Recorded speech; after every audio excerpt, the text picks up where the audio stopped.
ನಮಸ್ಕಾರ ಎಲ್ಲರಿಗೂ. ಶುಭ ಸಾಯಂಕಾಲ. Good evening to everybody. ಹೇಗಿದ್ದೀರಾ? ಎಲ್ಲರೂ ಚೆನ್ನಾಗಿದ್ದೀರಾ? ಓಕೆ. ಟುಡೇ ಇವತ್ತು ನನ್ನ ಹೆಸರು Revathi Kandibal, classic coaching institute education faculty. ನಿನ್ನೆ ಆಲ್ರೆಡಿ ನಾವು ಒಂದು ಕ್ಲಾಸ್ ಕರೆಂಟ್ ಅಫೇರ್ಸ್ ನಿನ್ನೆಯಿಂದ ಸ್ಟಾರ್ಟ್ ಮಾಡಿದ್ವಿ. ನಿನ್ನೆ ಆಲ್ರೆಡಿ ಒಂದು ಕರೆಂಟ್ ಅಫೇರ್ಸ್ ಕ್ಲಾಸ್ನ ಮಾಡಿದ್ದೀವಿ. ಸೊ ಯಾರ್ಯಾರು ಆ ಕ್ಲಾಸ್ನ ನೋಡಿಲ್ಲ ಸ್ವಲ್ಪ ನೋಡ್ಕೊಂಡು ಬನ್ನಿ. ಬಿಕಾಸ್ ನಿನ್ನೆಯಿಂದ ನಾವು ಏನ್ ಮಾಡೇವಿ, ಕರೆಂಟ್ ಅಫೇರ್ಸ್ನ ಯಾವ ರೀತಿ ಸಬ್ಜೆಕ್ಟ್ಗೆ ಲಿಂಕ್ ಮಾಡಿ ಓದಬೇಕು ಅನ್ನೋದು ಗ್ಲಿಮ್ಸ್ ಕೊಟ್ಟಿದ್ದೀವಿ, ಏರಿಯಾಸ್ ಕೊಟ್ಟಿದ್ದೀವಿ, ಸ್ವಲ್ಪ ಐಡಿಯಾ ಕೊಟ್ಟೇವಿ ನಿಮಗೆ. ಎಕ್ಸ್ಪ್ಲನೇಷನ್ ಜಾಸ್ತಿ ಆದ್ರೂ ನಿಮ್ಗೆ ಏನಾಗೈತಿ, ಏರಿಯಾಸ್ ಸಿಗ್ತದೆ, ಯಾವ ರೀತಿ ಓದ್ಕೋಬೇಕು ಅನ್ನೋದನ್ನ ನಿಮ್ಗೆ ಏನಾಗ್ತೈತಿ ಗೊತ್ತಾಗ್ತೈತಿ. ಸೊ ಅದನ್ನ ಯಾರು ನೋಡಿಲ್ಲ ಕ್ಲಾಸ್ ಇವತ್ತು ನೋಡ್ಕೋರಿ, ಅದು ಕ್ಲಾಸ್ ನೋಡ್ಕೊಂಡು ಅದೇ ರೀತಿ ಇವತ್ತಿಂದು ಕ್ಲಾಸ್ನ ಕಂಪ್ಲೀಟ್ ಆಗಿ ನೋಡ್ರಿ. ಯಾಕಂದ್ರೆ ನಿಮ್ಗೆ ಕನೆಕ್ಟಿವಿಟಿ ಸಿಗ್ತೈತಿ, ಯಾವ ರೀತಿ ಓದ್ಬೇಕು. ನಿನ್ನೆ ಒಂದಿಷ್ಟು ಟಾಪಿಕ್ಸ್ ಮೇಲೆ ನಾವು ಮಾಡಿದ್ವಿ. ಓಕೆ, ಅದೇ ರೀತಿ ಇವತ್ತು ಬೇರೆ ಬೇರೆ ಟಾಪಿಕ್ಸ್ ಮೇಲೆ ಯಾವ ರೀತಿ ನೀವು ಎಕ್ಸಾಮ್ಗೆ ಕನೆಕ್ಟ್ ಆಗಿ ಓದ್ಕೋಬೇಕು ಅನ್ನೋದನ್ನ ನಾವು ನಿಮ್ಗೆ ಹೇಳ್ಕೊಡ್ತೇವಿ. ಓಕೆ, ನಿನ್ನೆ ಕ್ಲಾಸ್ನ ನೋಡಿರಿ ಎಲ್ಲರೂ. ಲೈಕ್ ಕಮೆಂಟ್ಸ್ ತುಂಬಾ ಚೆನ್ನಾಗಿ ಬಂದಿದ್ದೇವೆ, ಸಪೋರ್ಟ್ ಮಾಡ್ತಿದ್ದೀರಿ. Thank you so much. Thanks for your comments. Okay, so next ಇವತ್ತಿಂದ ಕ್ಲಾಸಸ್ನಾಗ ನಾವು ಲೈಕ್ ಅವಾರ್ಡ್ಸ್ ಬಗ್ಗೆ, ಆಮೇಲೆ ಅಪಾಯಿಂಟ್ಮೆಂಟ್ಸ್ ಬಗ್ಗೆ, ಅದೇ ರೀತಿ ಒಂದಿಷ್ಟು ಸೈನ್ಸ್ ಅಂಡ್ ಟೆಕ್ನಾಲಜಿ ರಿಲೇಟೆಡ್ ಒಂದಿಷ್ಟು ಮಿಷನ್ಸ್ ಬಗ್ಗೆ ನಾವು ಇವತ್ತಿನ ಕರೆಂಟ್ ಅಫೇರ್ಸ್ ಅಲ್ಲಿ ಅಧ್ಯಯನ ಮಾಡೋಣ. ಸೊ ಸ್ಟಾರ್ಟ್ ಮಾಡೋಣ ಇವತ್ತಿನ ಕರೆಂಟ್ ಅಫೇರ್ಸ್. ಇವತ್ತು ಫಸ್ಟ್ ಕ್ವಶನ್ ಏನೈತಿ ಅಂತಂದ್ರೆ, which country has been awarded the prestigious country of the year award at BioFach 2026. BioFach 2026ನಲ್ಲಿ ಪ್ರತಿಷ್ಠಿತ ಕಂಟ್ರಿ ಆಫ್ ದ ಇಯರ್ ಪ್ರಶಸ್ತಿಯನ್ನು ಯಾವ ದೇಶ ಪಡೆದಿದೆ? ನೋಡ್ರಿ, ಫಸ್ಟ್ ಆಫ್ ಆಲ್ ನಾವು ಇದರ ಆನ್ಸರ್ ಹೋಗಿತ ಮುಂಚೆ ನಿಮ್ಮ ಎಕ್ಸಾಮ್ಸಿಗೆ ಅವಾರ್ಡ್ಸ್ ಹಾನರ್ಸ್ ಬಹಳ ಇಂಪಾರ್ಟೆಂಟ್ ಆಗ್ತೈತಿ. ಯಾವ್ಯಾವು ಅವಾರ್ಡ್ಸ್ ಮತ್ತು ಆನರ್ಸ್, ಪ್ರಶಸ್ತಿಗಳು ತುಂಬಾ ಇಂಪಾರ್ಟೆಂಟ್ ಆಗ್ತದೆ. ಸೊ ನಾನು ನಿಮಗೆ ಆಲ್ರೆಡಿ ನಿನ್ನೆ ಹೇಳ್ದಂಗ ಎಲ್ಲ ಯಾವುದೇ ರೀತಿ ಕರೆಂಟ್ ಅಫೇರ್ಸ್ ಟಾಪಿಕ್ಸ್ ಬರಲಿ, ಸಪ್ರೇಟ್ ನೀವು ಏನ್ ಮಾಡ್ರಿ, ನೋಟ್ಸ್ ಮಾಡ್ಕೊಂತ ಹೋಗ್ರಿ. ಅವಾರ್ಡ್ಸ್ ಬಂದ್ರೆ ಅವಾರ್ಡ್ಸ್ ಒಂದು ಪೇಜ್ ಒಳಗಡೆ, ಓಕೆ. ಆಮೇಲೆ ಕಮಿಟೀಸ್ ಬಂದ್ರೆ ಕಮಿಟೀಸ್ ಒಂದು ಪೇಜ್ ಒಳಗಡೆ, ಪಾಲಿಟಿ ರಿಲೇಟೆಡ್ ಏನಾದ್ರು ನ್ಯೂಸ್ ಬಂತಂದ್ರೆ ಅದು ಒಂದು ಪೇಜ್ ಸಪ್ರೇಟ್ ಮಾಡಿ. ಯಾಕೆ ನಿಮಗೆ ಮಾಡೋದ್ರಿಂದ ಏನಾಗ್ತೈತೆ ಅಂದ್ರೆ ನಿಮಗೆ ಕನೆಕ್ಟಿವಿಟಿ ಸಿಗ್ತೈತಿ. ಆಮೇಲೆ ನೀವು ಅದ್ರ ರಿಲೇಟೆಡ್ ನೀವು ಕಾನ್ಸೆಪ್ಟ್ಸ್ ಬರ್ಕೊಂತ ಹೋದ್ರಿ ಅಂದ್ರೆ ನಿಮಗೆ ಎಕ್ಸಾಮ್ ಟೈಮ್ನಾಗ ಯಾವ ರೀತಿ ಕ್ವಶನ್ ಕೇಳ್ತಾನ ಅನ್ನೋ ನಿಮಗೆ ಐಡಿಯಾ ಸಿಗ್ತದೆ. ಅವಾರ್ಡ್ಸ್ ಅಂಡ್ ಹಾನರ್ಸ್ ಮೇಲೆ ಯಾವ ರೀತಿ ಕ್ವಶನ್ಸ್ ಕೇಳ್ಬೋದಪ್ಪ ಅಂತಂದ್ರೆ, ಅವಾರ್ಡ್ಸ್ ಏನಾದ್ರು ನ್ಯೂಸ್ ಅಲ್ಲಿ ಬಂತಂದ್ರೆ ಅದು ಅವಾರ್ಡ್ಸ್ ಎದ್ರ ಬಗ್ಗೆ ಕೊಡ್ಲಿಕ್ಕತ್ತಾರ, ಯಾರು ಕೊಡ್ಲಿಕ್ಕತ್ತಾರ, ಆಮೇಲೆ ಇಂಡಿಯಾ ಪರ್ಸ್ಪೆಕ್ಟಿವ್ ಏನು, ಆಮೇಲೆ already award exam date announce ಆದ್ಮೇಲೆ ಅವಾರ್ಡ್ ಅನೌನ್ಸ್ ಆಗಿತ್ತು ಅಂತಂದ್ರ ಅದೇ ಏನ್ ಮಾಡ್ರಿ, ನೀವು ಹಿಂದಿಂದ ಅವಾರ್ಡ್ ರಿಲೇಟೆಡ್ ನೋಡ್ಕೊರಿ. ಒಂದ್ ವೇಳೆ ಅವಾರ್ಡ್ ಅನೌನ್ಸ್ ಆದ್ಮೇಲೆ ಎಕ್ಸಾಕ್ಟ್ ಡೇಟ್ ಅನೌನ್ಸ್ ಆಗಿತ್ತು ಅಂತಂದ್ರೆ ಯಾವ ಅವಾರ್ಡ್ ಬಂದೈತಿ, ಆಮೇಲೆ ಅದರ ರೆಸಿಪಿಯಂಟ್ ಯಾರು ಅದಾರ, ಅದೇ ರೀತಿ ಅದ್ರದ್ ಬಗ್ಗೆ ಒಂದ್ ಸ್ವಲ್ಪ ಹಿಸ್ಟಾರಿಕಲ್ ಪಾರ್ಟ್ನು ನೋಡ್ಕೊಂತ ಹೋಗ್ರಿ. ಯಾಕಂತಂದ್ರೆ ಫಿಕ್ಸ್ ನಿಮ್ಗೆ ಸ್ಟೇಟ್ಮೆಂಟ್ ವೈಸ್ ಕ್ವಶನ್ಸ್ ಒಳಗೆ ಇವಾಗ ಯಾರು ಆನ್ಲೈನ್ ಕ್ವಶನ್ಸ್ ಕೇಳಾಕತ್ತಿಲ್ರಿ.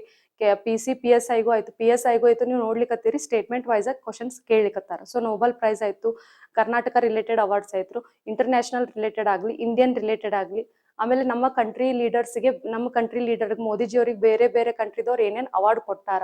ಸೊ ಇದನ್ನೆಲ್ಲಾನು ನೀವ್ ಏನ್ ಮಾಡ್ರಿ, ನೋಟ್ಸ್ ನ ಒಂದ್ ಸೈಡ್ ಮಾಡ್ಕೋರಿ. ನಾವ್ ಏನ್ ಮಾಡ್ತೀವಿ, ಸೀರೀಸ್ ಕ್ಲಾಸ್ ಮಾಡಿದಾಗ ಡೀಟೇಲ್ ಆಗಿ ನಿಮ್ಗೆ ಎಕ್ಸ್ಪ್ಲನೇಷನ್ ಮಾಡ್ತೀವಿ. ಸೊ ಅವಾರ್ಡ್ಸ್ ಅಂಡ್ ಆನರ್ಸ್ ಬಗ್ಗೆ ಈ ರೀತಿ ನೀವ್ ಏನ್ ಮಾಡ್ರಿ, ಓದ್ಕೊಳ್ರಿ. Okay, so first question answer ಏನ್ರಿ, ಜರ್ಮನಿ ಅಲ್ರಿ. ಯಾಕಂದ್ರೆ ಜರ್ಮನಿ ಹೋಸ್ಟ್ ಕಂಟ್ರಿ ಐತ್ರಿ. ಕ್ವಶನ್ ಆಗ ಇದೇ ಟ್ವಿಸ್ಟ್ ಮಾಡ್ತಾನ್ರಿ. ಏನಪ್ಪಾ ಅಂತಂದ್ರೆ, ಹೋಸ್ಟ್ ಕಂಟ್ರಿ ಬ್ಯಾರೆ, ಅವಾರ್ಡ್ ವಿನ್ನಿಂಗ್ ಕಂಟ್ರಿ ಬ್ಯಾರೆ. ಇಂಡಿಯಾ ಏನಾಗೈತ್ರಿ, ಅವಾರ್ಡ್ ವಿನ್ನಿಂಗ್ ಕಂಟ್ರಿ ಆಗೈತ್ರಿ. Okay, country of the year ಯಾವ್ದ್ರಿ, India. Country of the year ಯಾವ್ದು, ಇಂಡಿಯಾ. ಜರ್ಮನಿ ಏನೈತಿ, ಹೋಸ್ಟ್ ಕಂಟ್ರಿ. ಈ ಅವಾರ್ಡ್ ಫಂಕ್ಷನ್ ಎಲ್ಲಿ ಹೋಸ್ಟ್ ಮಾಡಿದ್ರು ಅಂದ್ರೆ ಜರ್ಮನಿ ಒಳಗೆ ಹೋಸ್ಟ್ ಮಾಡಿದ್ರು. ಈ ಅವಾರ್ಡ್ ಯಾರಿಗ್ ಸಿಕ್ಕೈತಿ ಈ ಸತಿ ಅಂತಂದ್ರೆ ಭಾರತ ದೇಶಕ್ಕೆ, ಅಂದ್ರೆ ನಮ್ಮ ದೇಶಕ್ಕ ಈ ಅವಾರ್ಡ್ ಸಿಕ್ಕೈತಿ. ಓಕೆ, ಸೊ ನೀವು ಕನ್ಫ್ಯೂಷನ್ ಮಾಡ್ಕೋಬೇಡ್ರಿ. ಹೋಸ್ಟ್ ಕಂಟ್ರಿ ಯಾವುದೇ ಅವಾರ್ಡ್ ರಿಲೇಟೆಡ್ ನ್ಯೂಸ್ನಾಗ ಬರೀ host country, awarded country, winning country ನೀಟಾಗಿ ನೋಡ್ಕೊಳ್ರಿ. ಓಕೆ, ಫಸ್ಟ್ ಆಫ್ ಆಲ್ ಬಯೋಫ್ಯಾಕ್ ಬಗ್ಗೆ ನಾವು ಸ್ವಲ್ಪ ನೋಡ್ಕೊಳ್ಳೋಣ್ರಿ. ಬಯೋಫ್ಯಾಕ್ ಅನ್ನೋದು ಏನಂದ್ರೆ ಸಾವಯವ ಆಹಾರ ಮತ್ತು ಕೃಷಿಗಾಗಿ ವಿಶ್ವದ ಪ್ರಮುಖ ವ್ಯಾಪಾರ ಮೇಳವಾಗಿದೆ. ಈ ಕೃಷಿ ಮೇಳ ಅಂತಂದ್ರೆ ಇದು ವರ್ಲ್ಡ್ಸ್ ಕೃಷಿ ಮೇಳ, ಇದು ಜಗತ್ತಿನ ಕೃಷಿ ಮೇಳ ಅಂತ ಹೇಳಿ ನಾವು ಬಯೋಫ್ಯಾಕ್ ಕರಿತೀವಿ. ಈಗ ಫಾರ್ ಎಕ್ಸಾಂಪಲ್ ನಾವು ಧಾರವಾಡದಾಗ ಏನಾಗ್ತದ, ಎವ್ರಿ ಇಯರ್ ಏನಾಗ್ತದ, ಕೃಷಿ ಮೇಳ ಕಂಡಕ್ಟ್ ಮಾಡ್ತಾರೆ. ಸೊ ಕೃಷಿ ಮೇಳ ಕಂಡಕ್ಟ್ ಮಾಡೋ ಉದ್ದೇಶ ಏನ್ರಿ, ಕೃಷಿ ಮೇಳ ಯಾಕೆ ಕಂಡಕ್ಟ್ ಮಾಡ್ತಾರ? ಬಿಕಾಸ್ ಎದಕ್ಕಂತಂದ್ರೆ ಕೃಷಿ ಮೇಳ ಕಂಡಕ್ಟ್ ಮಾಡೋ ಉದ್ದೇಶ ಏನು ಅಂತಂತಂದ್ರೆ, ಯಾವುದೇ ರೀತಿ ಹೊಸ ತಂತ್ರಜ್ಞಾನ, ರೈತರಿಗೆ ಯೂಸ್ ಆಗುವಂತ ಹೊಸ ತಂತ್ರಜ್ಞಾನ ಡಿಸ್ಕವರಿ ಮಾಡಿದ್ರು, ಇಂಪ್ಲಿಮೆಂಟ್ ಮಾಡಿದ್ರು ಅಂದ್ರೆ ಅದು ಎಲ್ಲರಿಗೂ ಗೊತ್ತಾಗ್ಲಿ. ಅದೇ ರೀತಿ ಹೊಸ ಏನಾದ್ರು ಫರ್ಟಿಲೈಸೇಷನ್ಸ್, ಆಮೇಲೆ ರಾಸಾಯನಿಕ ಗೊಬ್ಬರಗಳು ಜಾಸ್ತಿ ಯೂಸ್ ಮಾಡ್ಲಾರ್ದಂಗ ನ್ಯಾಚುರಲ್ ಗೊಬ್ಬರಗಳನ್ನ, ಸಾವಯವ ಪದಾರ್ಥಗಳನ್ನ ಬಳಕೆ ಮಾಡೋ ಸಂಬಂಧ ಏನ್ ಮಾಡ್ತಾರ, ಎವ್ರಿ ಇಯರ್ ಕೃಷಿ ಮೇಳವನ್ನ ಕಂಡಕ್ಟ್ ಮಾಡ್ತಾರೆ. ಕೃಷಿ ಮೇಳ ಕಂಡಕ್ಟ್ ಮಾಡೋದ್ರಿಂದ ಏನಾಗ್ತದೆ, ರೈತರಿಗೆ ಸುಲಭವಾಗಿ ಯಾವ ಬೆಳೆಗೆ ಯಾವ ಪ್ರಾಡಕ್ಟ್ ಯೂಸ್ ಮಾಡ್ಬೇಕನ್ನೋ ಜ್ಞಾನವನ್ನು ಸಿಗ್ತೈತಿ. ಸೊ ಅದಕ್ಕೆ ನಾವು ಎಲ್ಲರೂ ಕೃಷಿ ಮೇಳಕ್ಕೆ ಹೋಗ್ತೇವೆ. ಎದಕ್ಕೆ ಹೋಗ್ತೇವೆ ಕೃಷಿ ಮೇಳಕ್ಕೆ? ಸೊ ನಮಗೂ ಒಂದಿಷ್ಟು ಐಡಿಯಾ ಸಿಗ್ತೈತಿ, ಯಾವ ರೀತಿ ಕೃಷಿ ಮೇಳ ಕಂಡಕ್ಟ್ ಮಾಡ್ತಾರ, ಆಮೇಲೆ ಅಲ್ಲಿ ಏನೇ ಪ್ರಾಡಕ್ಟ್ಸ್ ನ ಇಂಪ್ಲಿಮೆಂಟ್ ಮಾಡಿರ್ತಾರ ಅನ್ನೋದು ಐಡಿಯಾ ಸಿಗ್ತೈತಿ. ಸೊ ಅದಕ್ಕೆ ಅದೇ ರೀತಿ ನಮ್ಮ ಕರ್ನಾಟಕದಲ್ಲಿ ಧಾರವಾಡದ ಕೃಷಿ ಮೇಳ ಮಾಡಿದ್ರೆ ಇಡೀ ಜಗತ್ತಿನಲ್ಲಿ ಕೃಷಿ ಮೇಳ ಮಾಡೋದು ಯಾವ್ದಪ್ಪ ಅಂತಂದ್ರೆ ಬಯೋಫ್ಯಾಕ್ ಅನ್ನೋ ಒಂದು ಕಂಪ್ನಿ. ಓಕೆ, ಬಯೋಫ್ಯಾಕ್ ಇದು ಜಾಗತಿಕ ಮಟ್ಟದ ಕೃಷಿ ಮೇಳ ಅಂತ ಹೇಳಿ ನಾವು ಕನ್ಸಿಡರ್ ಮಾಡ್ತೀವಿ. ನಿಮಗ ಕ್ವಶನ್ ಕೇಳ್ಬೋದು, ಎಕ್ಸಾಮ್ನಾಗ ಸ್ಟೇಟ್ಮೆಂಟ್ ವೈಸ್ ನ ಕ್ವಶನ್ಸ್ ಕೇಳ್ಬೋದು. ಇದು ಎವ್ರಿ ಇಯರ್ ಆಗ್ತಿತ್ರಿ, ಎವ್ರಿ ಇಯರ್ ಆಗ್ತೈತಿ. ಇದು ಎವ್ರಿ ಇಯರ್ ಬೇರೆ ಬೇರೆ ಕಂಟ್ರಿಯಲ್ಲಿ ನಡೀತೈತಿ. ಈ ಸತಿ ಯಾವ ಕಂಟ್ರಿ ಒಳಗೆ ನಡೆದೈತ್ರಿ? ನ್ಯೂರೆಂಬರ್ಗ್ ಅನ್ನೋ ಸಿಟಿ, ಜರ್ಮನಿ ಕಂಟ್ರಿ ಒಳಗಡೆ ನ್ಯೂರೆಂಬರ್ಗ್ ಅನ್ನೋ ಸಿಟಿ ಒಳಗಡೆ ನಡೆದಿದೆ.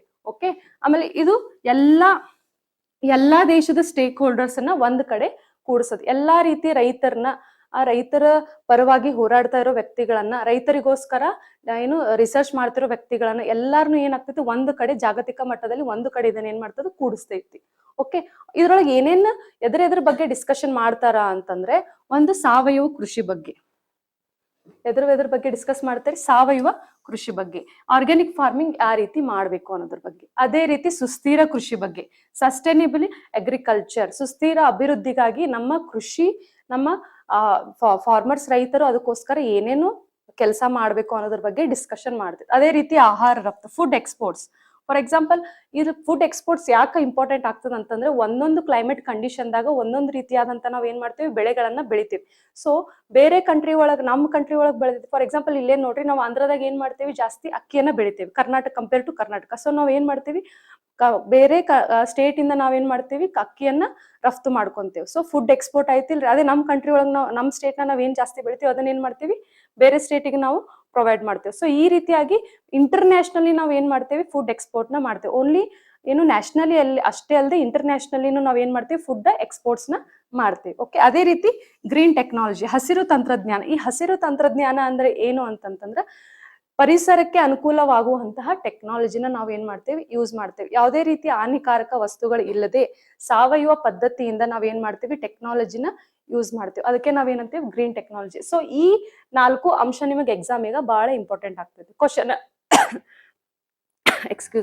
ಕ್ವಶನ್ ನಿಮ್ಗ ಕೇಳ್ಬೋದು. ಲೈಕ್ ಯಾವ 4 ಇಂಪಾರ್ಟೆಂಟ್ ಗೋಲ್ಸ್ ಅದಾವು ಈ ಏನು ಕೃಷಿ ಇದು ಸಾವಯವ ಪದ್ಧತಿ ಒಳಗ ಯಾವ 4 ಇಂಪಾರ್ಟೆಂಟ್ ಗೋಲ್ಸ್ ಅದಾವು, ಯಾವ 4 ಇಂಪಾರ್ಟೆಂಟ್ ಫ್ಯಾಕ್ಟರ್ಸ್ ಅದಾವು ಅಂತ ನಿಮ್ಗೆ ಎಕ್ಸಾಮ್ ಕೇಳ್ಬೋದು.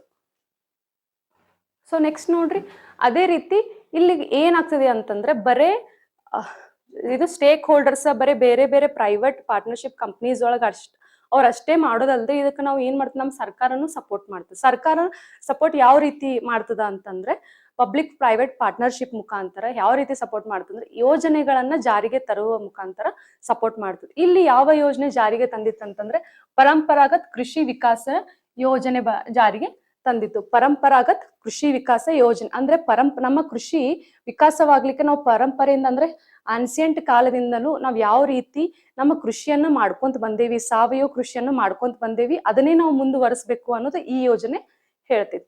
ಓಕೆ, ಇಲ್ಲಿ ಇನ್ನೊಂದು ಏನ್ ಕಾರ್ಯಕ್ರಮ ಮಾಡ್ಯಾರಪ್ಪ ಅಂದ್ರೆ, NPOP ಅಂದ್ರೆ ಏನು, national programme for organic production, ರಾಷ್ಟ್ರೀಯ ಸಾವಯವ ಉತ್ಪಾದನಾ ಕಾರ್ಯಕ್ರಮನು ಮಾಡ್ಯಾರ. ರಾಷ್ಟ್ರೀಯ ಸಾವಯವ ಉತ್ಪಾದನಾ ಕಾರ್ಯಕ್ರಮ ಅಂತಂದ್ರೆ ಏನಪ್ಪಾ ಅಂತಂದ್ರೆ, ರಾಷ್ಟ್ರೀಯವಾಗಿ ಅಂದ್ರೆ ನಮ್ಮ ದೇಶದಲ್ಲಿ ಆದಷ್ಟು ನಾವು ಸಾವಯವ ಕೃಷಿಯನ್ನ ಮಾಡೋಣ, ಆರ್ಗ್ಯಾನಿಕ್ ಫಾರ್ಮಿಂಗ್ ಅನ್ನ ಮಾಡೋಣ. ಬರೇ ಫಾರ್ಮಿಂಗ್ ಅಷ್ಟೇ ಅಲ್ಲದೆ ಆರ್ಗ್ಯಾನಿಕ್ ಫಾರ್ಮಿಂಗ್ ನಾವು ಜಾಸ್ತಿ ಇಂಪಾರ್ಟೆನ್ಸ್ ಕೊಡೋಣ. ಅಂತಂದ್ರೆ ಯಾವುದೇ ರೀತಿ ಕೆಮಿಕಲ್ ಇಲ್ಲದೆ ಇರೋಂತ ಆಹಾರ ನಾವು ಸೇವನೆ ಮಾಡ್ಲಿಕ್ಕೋಸ್ಕರ ನಾವೇನ್ ಮಾಡ್ಬೇಕು, ಆರ್ಗ್ಯಾನಿಕ್ ಫಾರ್ಮಿಂಗ್ ಮಾಡ್ಬೇಕು. ಸೊ ಅದಕ್ಕೋಸ್ಕರ ನಾವು ಏನೈತಿ, ಸಾವಯವ ಉತ್ಪಾದನಾ ಕಾರ್ಯಕ್ರಮವನ್ನು ಕೂಡ ಮಾಡ್ತಿದ್ವಿ. ಓಕೆ, ನೆಕ್ಸ್ಟ್ ಇಲ್ಲಿ ಮೇನ್ ಇಂಪಾರ್ಟೆಂಟ್ ಏನಂದ್ರೆ, promotion of millet based and traditional crops globally, ರಾಗಿ ಆಧಾರಿತ ಮತ್ತು ಸಾಂಪ್ರದಾಯಿಕ ಬೆಳೆಗಳನ್ನ ಗ್ಲೋಬಲಿ ಜಾಗತಿಕ ಮಟ್ಟದಲ್ಲಿ ನಾವ್ ಏನ್ ಮಾಡ್ಬೇಕು, ಇಂಟ್ರಡ್ಯೂಸ್ ಮಾಡ್ಬೇಕು. ಓಕೆ, ಮಿಲೆಟ್ ಕ್ರಾಪ್ಸ್, ಆಮೇಲೆ ಅದೇ ರೀತಿ ಟ್ರೆಡಿಷನಲ್ ಕ್ರಾಪ್ಸ್, ನಾವು ಅನಾದಿ ಕಾಲದಿಂದಲೂ ಯಾವ ರೀತಿ ಬೆಳೆಗಳನ್ನ ಬೆಳ್ಕೊಂತ ಬಂದೇವಲ್ಲ ಅದನ್ನೂ ಸತಕ್ಕೂ ನಾವು ಜಾಗತಿಕ ಮಟ್ಟವಾಗಿ ಇಂಟ್ರಡ್ಯೂಸ್ ಮಾಡ್ಬೇಕು ಅನ್ನೋದನ್ನ ಹೇಳಿದ್ವಿ. ಇನ್ನೊಂದು, ನಿನ್ನೆ ನಾನು ನಿಮಗೆ ಆಲ್ರೆಡಿ ಹೇಳಿದ್ದೆ, ಯಾವುದೇ ಪರ್ಟಿಕ್ಯುಲರ್ ನ್ಯೂಸ್ ಇರ್ಲಿ ಅದ್ರದ್ದು ರೋಲ್ ಆಫ್ ಮಿನಿಸ್ಟ್ರಿ, ಸಚಿವಾಲಯ ನೋಡ್ಕೋರಿ ಅಂತ ನಾನು ನಿಮ್ಗೆ ಹೇಳಿದೆ. ಓಕೆ, ಇದ್ರದ್ದು ರೋಲ್ ಆಫ್ ಮಿನಿಸ್ಟ್ರಿ ಯಾವ್ದ್ರಿ, ಕಾಮರ್ಸ್ ಮತ್ತು ಅಗ್ರಿಕಲ್ಚರ್, ವಾಣಿಜ್ಯ ಮತ್ತು ಕೃಷಿ ಸಚಿವಾಲಯದ ಅಡಿಯಲ್ಲಿ ಬರ್ತೈತಿ. ಓಕೆ, ನೆಕ್ಸ್ಟ್ ಸ್ವಲ್ಪ ನಿಮ್ಗೆ ಸ್ಟ್ಯಾಟಿಕ್ ಪಾರ್ಟ್ ಹೇಳ್ತೀನಿ ನಾನು. ನಮ್ಮ ದೇಶದಲ್ಲಿ ಅಂದ್ರೆ ನಮ್ಮ ಇಂಡಿಯಾದಲ್ಲಿ ಯಾವ್ದು first country organic farming full 100% implement ಮಾಡಿತ್ತು ಅಂದ್ರೆ ಸಿಕ್ಕಿಂ ಸ್ಟೇಟ್ ರೀ. ಯಾವ ಸ್ಟೇಟ್ ರೀ? ಸಿಕ್ಕಿಂ ಸ್ಟೇಟ್. ಸ್ಟೇಟ್ ಅಂತ ಬಂದ್ರೆ ಸಿಕ್ಕಿಂ ಸ್ಟೇಟ್ ತಗೋರಿ. ಅದೇ ರೀತಿ ಯೂನಿಯನ್ ಟೆರಿಟರಿ ಕೇಂದ್ರಾಡಳಿತ ಪ್ರದೇಶ ಬಂತಂದ್ರೆ ಲಕ್ಷದ್ವೀಪ್ ತಗೋರಿ. ಯಾವ್ದ್ರಿ? ಲಕ್ಷದ್ವೀಪ್. ಇಲ್ಲಿ ಕನ್ಫ್ಯೂಷನ್ ಮಾಡ್ಕೋಬೇಡ್ರಿ. ಸ್ಟೇಟ್ ಅಂತ ಕೇಳಿದ್ರೆ ಸಿಕ್ಕಿಂ ಬರ್ತೈತ್ರಿ. ಅದೇ ಯೂನಿಯನ್ ಟೆರಿಟರಿ ಅಂತ ಕೇಳಿದ್ರೆ ಯಾವ್ದು ಬರ್ತೈತ್ರಿ? ಲಕ್ಷದ್ವೀಪ್ ಬರ್ತೈತೆ. ಫುಲ್ 100% ಇಂಪ್ಲಿಮೆಂಟ್ ಫಸ್ಟ್ ನಮ್ಮ ಕಂಟ್ರಿ ಒಳಗ ಫಸ್ಟ್ ಸ್ಟೇಟ್ ಅಂತಂದ್ರೆ ಸಿಕ್ಕಿಂ, ಫಸ್ಟ್ UT ಅಂದ್ರೆ ಕೇಂದ್ರಾಡಳಿತ ಪ್ರದೇಶ ಅಂತಂದ್ರೆ ಲಕ್ಷದ್ವೀಪ್. ಅದೇ ರೀತಿ ಈಶಾನ್ಯ ಭಾರತಕ್ಕೆ ಏನಪ್ಪ ಅಂತಾರಪ್ಪ ಅಂತಂದ್ರ, ಈಶಾನ್ಯ ಭಾರತಕ್ಕೆ ಆರ್ಗ್ಯಾನಿಕ್ ಹಬ್ ರೀಜನ್ ಅಂತಂತಾರ. ಅಂದ್ರ ಅಲ್ಲಿ ಸಾವಯವ ಪದ್ಧತಿಯನ್ನ ಜಾಸ್ತಿ ಯೂಸ್ ಮಾಡ್ಲಿಕ್ಕತ್ತಾರ ಈಶಾನ್ಯ ಭಾರತದೊಳಗ. ಓಕೆ, ಅದೇ ರೀತಿ ನಮ್ಮ ಅನಾದಿ ಕಾಲದಿಂದಲೂ ಫಸ್ಟ್ ಪಯೋನೀರ್ ಯಾರಿದ್ರು, ಸಾವಯವ ಕೃಷಿಗಳನ್ನ ಯಾರು ಮುಂದುವರ್ಸ್ಕೊಂತ ಬಂದಾರ ಅಂತಂದ್ರೆ ನಮ್ ಕರ್ನಾಟಕದವ್ರಿ. ಯಾರ್ರಿ? ನಮ್ಮ ಕರ್ನಾಟಕದವರು. ಅಂದ್ರೆ ಅನಾದಿ ಕಾಲದಿಂದಲೂ ಯೂಸ್ ಮಾಡ್ಕೊತ ಬಂದವ್ರು ಯಾರು ಅಂದ್ರೆ ಏನು? Early organic policy pioneer state ಅಂತ ಕೇಳಿದ್ರೆ Karnataka. Okay, first 100% implementation state ಅಂತ ಕೇಳಿದ್ರೆ ಸಿಕ್ಕಿಂ. ಅದೇ ರೀತಿ ಯೂನಿಯನ್ ಟೆರಿಟರಿ ಕೇಳಿದ್ರೆ ಲಕ್ಷದ್ವೀಪ್. ಅದೇ ರೀತಿ ಯಾವ ರೀಜನ್ದಾಗ ಆರ್ಗ್ಯಾನಿಕ್ ಹಬ್ ಐತಿ ಅಂತ ಕೇಳಿದ್ರೆ ಯಾವ್ದು ಬರ್ತದ್ರಿ? ನಾರ್ತ್ ಈಸ್ಟ್ ಇಂಡಿಯಾ ಬರ್ತದೆ, ಈಶಾನ್ಯ ಭಾರತ ಬರ್ತೈತಿ. ಓಕೆ ರೀ. ಸೊ ನೆಕ್ಸ್ಟ್ ನೋಡ್ರಿ, ಇನ್ನೊಂದೇನಪ್ಪಾ ಅಂತಂದ್ರೆ ನಮ್ಮ ದೇಶದ ಅಂತಾರಾಷ್ಟ್ರೀಯ ಮಟ್ಟದಲ್ಲಿ ನಾವ್ ಏನೇ ಆದ್ರೂ ಅಚೀವ್ಮೆಂಟ್ ಮಾಡ್ಬೇಕಂತಂದ್ರ SDG goals important ಆಗ್ತಾವ್ರಿ.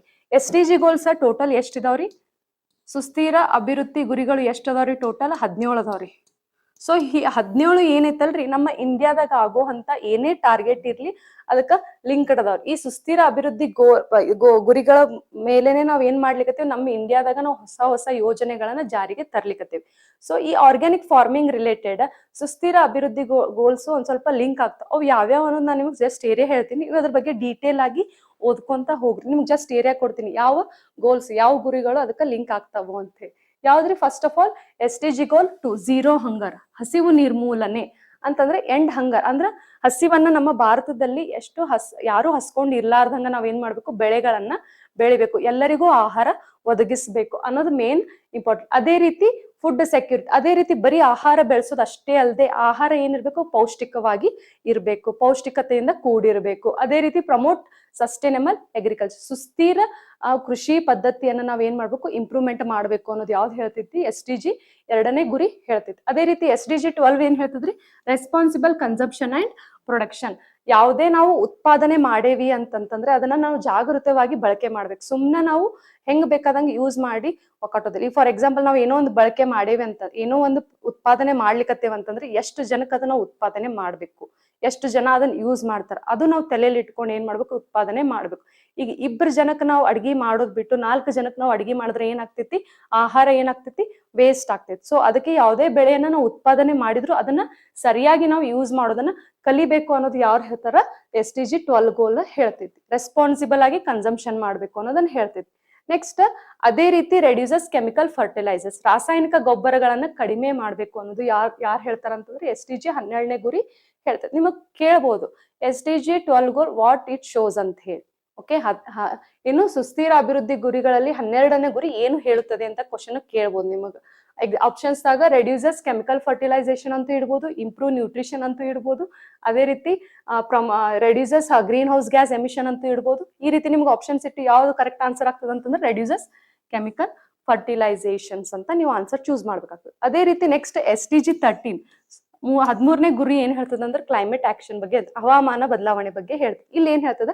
Lower green house gas emissions ಮತ್ತೆ ಕ್ಲೈಮೇಟ್ ರೆಸಿಲೆಂಟ್ ಫಾರ್ಮಿಂಗ್ ಪ್ರಾಕ್ಟೀಸಸ್ ಮಾಡ್ಬೇಕು. ಗ್ರೀನ್ ಹೌಸ್ ಗ್ಯಾಸ್ ಹಸಿರು ಅನಿಲ ನಿರ್ಮೂಲನೆ, ಹಸಿರು ಅನಿಲ ಏನ್ ಹೊರಸೂಸ್ತೈತಲ್ಲ ಅದನ್ನ ತಡೆಗಟ್ಟಿ ನಾವ್ ಏನ್ ಮಾಡ್ಬೇಕು? ಆರ್ಗ್ಯಾನಿಕ್ ಫಾರ್ಮಿಂಗ್ ಅನ್ನ ನಾವು ಮಾಡ್ಬೇಕು. ಅದನ್ನ ಯಾವ ರೀತಿ ತಡೆಗಟ್ಟಬೇಕು, ಅದನ್ನ ಹೆಂಗ್ ತಡೆಗಟ್ಟಬೇಕು ಅನ್ನೋದು ನಾನು ನಿಮ್ಗೆ ಸೀರೀಸ್ ಕ್ಲಾಸಸ್ನಾಗೆ ಹೇಳ್ತೀನಿ. ಈಗ ಜಸ್ಟ್ ನಿಮ್ಗೆ ಗ್ಲಿಮ್ಸ್ ಕೊಡಕತ್ತೀನಿ, ನೋಡ್ಕೋರಿ. ಅದೇ ರೀತಿ SDG 15 ಲೈಫ್ ಆನ್ ಲ್ಯಾಂಡ್, ಭೂಮಿಯ ಮೇಲೆ ಜೀವನ ಹೆಂಗ್ ನಡೆಸಬೇಕು ಅನ್ನೋದ್ರ ಬಗ್ಗೆ ಹೇಳ್ತದೆ. Protects biodiversity, reduces land degradation, prevents soil erosion, ಜೀವ ವೈವಿಧ್ಯತೆಯನ್ನು ರಕ್ಷಿಸ್ತೈತಿ. ಯಾವುದು? SDG 15ನೇ ಗುರಿ ಏನೈತಿ ಅಂತಂದ್ರೆ ಜೀವ ವೈವಿಧ್ಯತೆಯನ್ನು ರಕ್ಷಿಸುವುದೈತಿ. ಅದೇ ರೀತಿ ಭೂಮಿಯ ಅವನತಿಯನ್ನು ಕಡಿಮೆ ಮಾಡಿ ಮಣ್ಣಿನ ಸವತೆಯನ್ನು ತಡೆಯುತ್ತದೆ. ಅಂದ್ರೆ ಸಾಯಿಲ್ ಇರೋಷನ್ ಅನ್ನ ಕಡಿಮೆ ಮಾಡಬೇಕು, ಸಾಯಿಲ್ ಫರ್ಟಿಲಿಟಿ ಇಂಪ್ರೂವ್ ಮಾಡಬೇಕು, ಸಾಯಿಲ್ ಇರೋಷನ್ ಕಡಿಮೆ ಮಾಡಿ ಸಾಯಿಲ್ ಫರ್ಟಿಲಿಟಿಯನ್ನ ಏನ್ ಮಾಡ್ಬೇಕು, ಇಂಪ್ರೂವ್ಮೆಂಟ್ ಮಾಡಬೇಕು ಅನ್ನೋದು ಯಾವ ಗುರಿ ಹೇಳ್ತದ, SDG 15 ಹೇಳ್ತದೆ. ಸೊ ನಿಮಗೆ ಇದು ಅರ್ಥ ಐತ್ರಿ ಯಾವ ರೀತಿ ಕನೆಕ್ಷನ್ ಮಾಡ್ಬೇಕು. ನಾನು ನಿಮಗೆ ಏನ್ ಹೇಳಿದೆ, ಅವಾರ್ಡ್ಸ್ ಹೇಳಕತ್ತಿದ್ದೆ, ಅವಾರ್ಡ್ಸ್ ಎಲ್ಲಿ ಲಿಂಕ್ ಮಾಡಿದೆ, SDG ಗುರಿಗಳಿಗೆ ಲಿಂಕ್ ಮಾಡಿದೆ. ಯಾಕಂತಂದ್ರೆ ಅಲ್ಲಿ ನಿಮಗೆ ಆರ್ಗ್ಯಾನಿಕ್ ಫಾರ್ಮಿಂಗ್ ಬಗ್ಗೆ ಬಂದಿತ್ತು. ಆರ್ಗ್ಯಾನಿಕ್ ಫಾರ್ಮಿಂಗ್ ಒಳಗಡೆ ಯಾವ ರೀತಿ ನೀವು ಬೇರೆ ಟಾಪಿಕ್ ನ SDG ಗೋಲ್ಸ್, ನೀವು ಯಾವುದೇ ಟಾಪಿಕ್ ಹೋದ್ರೆ SDG ಗೋಲ್ಸ್ ಅದು ಕನೆಕ್ಟ್ ಆಗೇ ಆಗ್ತದೆ. ಬಿಕಾಸ್ SDG ಗೋಲ್ಸ್ ಟಾರ್ಗೆಟ್ಸ್ ಇಂದಾನೆ ನಮ್ಮ ಆಲ್ ಓವರ್ ಕಂಟ್ರಿ ಒಳಗಡೆ ಏನ್ ಮಾಡ್ಲಿಕ್ಕತ್ತಾರೆ, ಯಾವುದೇ ರೀತಿ ಯೋಜನೆಗಳನ್ನ ಹೆಂಗ್ ಇಂಪ್ಲಿಮೆಂಟ್ ಮಾಡ್ಬೇಕು ಅದಕ್ಕೆ ಮೂಲ ಯಾರು ಅದಾರ ಅಂತಂದ್ರೆ ಇವ್ರು SDG ಗೋಲ್ಸ್ಗಳೇ ಅದ, SDG ಗುರಿಗಳೇ ಅದಕ್ಕ ಮೂಲ ಕಾರಣ. ಓಕೆ ರೀ. ಸೊ ಇದು ಬಂದ್ಬಿಟ್ಟು ಅವಾರ್ಡ್ಸ್ ಬಗ್ಗೆ. ಸೊ ಅವಾರ್ಡ್ಸ್ ನೆಕ್ಸ್ಟ್ ಏನೇ ಕ್ವಶನ್ ಬರ್ಲಿ ನೀವು ಈ ರೀತಿಯಾಗಿ ಪಾಯಿಂಟ್ಸ್ ನ ಹಾಕೊಂತ ಹೋಗ್ಬೇಕಾಗ್ತೈತಿ. ಅಟ್ಲೀಸ್ಟ್ ನಾನು ನಿಮಗೆ ಏರಿಯಾಸ್ ಹೆಂಗ್ ಹೇಳ್ಕೊಟ್ಟಿಲ್ಲ ಅದ್ರ ಬಗ್ಗೆ ಆದ್ರೂ ನೀವು ಸ್ಟಡಿ ಮಾಡ್ಕೊಂತ ಹೋಗ್ರಿ. ಸೀರೀಸ್ ಕ್ಲಾಸ್ನಾಗ ನೀವು ಏನ್ ಮಿಸ್ ಮಾಡಿರ್ತಾರಲ್ಲ ಅದನ್ನ ನಾವು ಬೇಕಿದ್ರೆ ಹೇಳ್ಕೊಡ್ತೀವಿ. ಅದೇ ರೀತಿ ಈ ಹಿಂದಿನ ಕ್ವಶನ್ ರಿಲೇಟೆಡ್ ಏನಾದ್ರೂ ಇನ್ಫಾರ್ಮೇಶನ್ ಮಿಸ್ ಆಗಿತ್ತಪ್ಪ ಅಂತಂದ್ರೆ ಕಮೆಂಟ್ ಬಾಕ್ಸ್ ಅಲ್ಲಿ ಕಮೆಂಟ್ ಹಾಕ್ರಿ. ಸೊ ನಾವು ಕಲಿತೀವಿ, ನೀವು ಕಲಿ, ಇಬ್ರು ಸೇರಿ ಕಲಿಯೋಣಂತ. ಓಕೆ. ಸೊ ನೆಕ್ಸ್ಟ್ ಕ್ವಶನ್ ಏನೈತಿ ನೋಡ್ರಿ. Which place on the moon has been selected by ISRO's Space Application Center? ISRO's Space Application Center as the landing site for Chandrayaan 4 mission recently. ನೋಡ್ರಿ, ಮೂನ್ ಇದು ಏನ್ ಮಾಡ್ಲಿಕ್ಕತ್ತಾರ, ಇವು ಚಂದ್ರಯಾನ 4 ಮಿಷನ್ ಸ್ಟಾರ್ಟ್ ಮಾಡ್ಯಾರ. So ಅದನ್ನ ಆ 4 mission ಮೂನಿನ ಮೇಲೆ ಯಾವ ಸೈಟ್ ನಾಗ ನಾವು ಲ್ಯಾಂಡ್ ಮಾಡಬೇಕು ಅನ್ನೋದು ಡಿಸ್ಕಷನ್ ಮಾಡ್ಯಾರ. ಸೊ ಆ ಸೈಟ್ ಹೆಸರು ಏನೈತ್ರಿ, ಮೂನ್ಸ್ ಮೌಂಟನ್. ಯಾವ್ದ್ರಿ, ಮೂನ್ಸ್ ಮೌಂಟನ್ ಅನ್ನೋ ಸೈಟ್ ಮೇಲೆ ಲ್ಯಾಂಡ್ ಮಾಡಬೇಕು ಅನ್ನೋದು ಅವರು ಡಿಸೈಡ್ ಮಾಡ್ಕೊಂಡಾರ. ಓಕೆ. ಫಸ್ಟ್ ಇದರ ಡಿಸ್ಕಷನ್ ಬರೋಕ್ಕಿಂತ ಮುಂಚೆ ಮೂನ್ ಮಿಷನ್ಸ್ ಬಗ್ಗೆ ನಾವು ಸ್ವಲ್ಪ ಡಿಸ್ಕಷನ್ ಮಾಡೋರು. ಮೂನ್ ಮಿಷನ್ಸ್ ಡಿಸ್ಕಷನ್ ಮಾಡೋಕ್ಕಿಂತಲೂ ಮುಂಚೆ ಸೈನ್ಸ್ ಅಂಡ್ ಟೆಕ್ನಾಲಜಿ ರಿಲೇಟೆಡ್ ನಿಮಗ್ ನಿನ್ನೆ ಕ್ಲಾಸ್ ನಲ್ಲೇ ಹೇಳಿದೆ ನಾನು. ಸೈನ್ಸ್ ಅಂಡ್ ಟೆಕ್ನಾಲಜಿ ರಿಲೇಟೆಡ್ ನಿಮಗೆ ಇಂಪಾರ್ಟೆಂಟ್ ಕ್ವಶನ್ಸ್ ಯಾವ್ಯಾವ ಟಾಪಿಕ್ ಅಂತ ಹೇಳಿದೆ, ಸೈನ್ಸ್ ಅಂಡ್ ಟೆಕ್, ಆಮೇಲೆ ಪಾಲಿಟಿ, ಅದೇ ರೀತಿ EVS, ಈ 3 ಟಾಪಿಕ್ಸ್ ಮೇಲೆ ನಿಮಗೆ ಫಿಕ್ಸ್ ಕ್ವಶನ್ಸ್ ಇರ್ತಾವು ಅಂತ ಹೇಳಿದೆ ನಾನು ನಿಮಗೆ. ಸೊ ಈ 3ದ್ರದ್ದು ಏನ್ ಮಾಡ್ರಿ, ಚಾರ್ಟ್ಸ್ ಡಿವೈಡ್ ಮಾಡ್ಕೋರಿ. ಅದೇ ರೀತಿ ಏನೋ ಮೂನ್ಸ್ ಮಿಷನ್ಸ್ ಆಮೇಲೆ ಸ್ಪೇಸ್ ರಿಲೇಟೆಡ್ ಮಿಷನ್ಸ್ ಏನೇ ಬರ್ಲಿ ಅದನ್ನ ನೀವ್ ಏನ್ ಮಾಡ್ರಿ, ಪೇಜೇ ಬೇರೆ ಮಾಡ್ಕೋರಿ. ಸ್ಪೇಸ್ ರಿಲೇಟೆಡ್ ಮಿಷನ್ಸ್ ಏನೇ ಇರ್ಲಿ ಅದನ್ನ ಒಂದು ಬೇರೆ ಕಾನ್ಸೆಪ್ಟ್ ಅಲ್ಲೇ ನೀವು ನೋಡ್ತಾ ಹೋಗ್ರಿ, ಕಲಿತಾ ಹೋಗ್ರಿ. ಓಕೆ. ಅದೇ ರೀತಿ ಬರೀ ಮೂನ್ ಮಿಷನ್ಸ್ ಅಷ್ಟೇ ಅಲ್ಲ, ಬೇರೆ ಬೇರೆ ಪ್ಲಾನೆಟ್ ಏನೇನ್ ಮಿಷನ್ಸ್ ಮಾಡ್ಯಾರಲ್ಲ, ವೀನಸ್ ಅದಾಗಿರ್ಬೋದು, ಯುರೇನಸ್ ಅದಾಗಿರ್ಬೋದು, ಬೇರೆ ಬೇರೆ ಪ್ಲಾನೆಟ್ ಏನೇನ್ ಮಿಷನ್ಸ್ ಮಾಡ್ಯಾರಲ್ಲ ನೀವು ಅದನ್ನು ಸುತ್ತಕ್ಕೂ ಬೇರೆ ಬೇರೆ ಪೇಜ್ ಅಲ್ಲಿ ಮಾಡ್ಕೊಂತ ಹೋಗ್ರಿ. ಸೊ ಇದರ ಆನ್ಸರ್ ಏನು, ಮೂನ್ಸ್ ಮೌಂಟನ್. ಓಕೆ. ಇದ್ರ ಬಗ್ಗೆ ನಾವು ಡಿಸ್ಕಸ್ ಮಾಡೋಣ್ರಿ.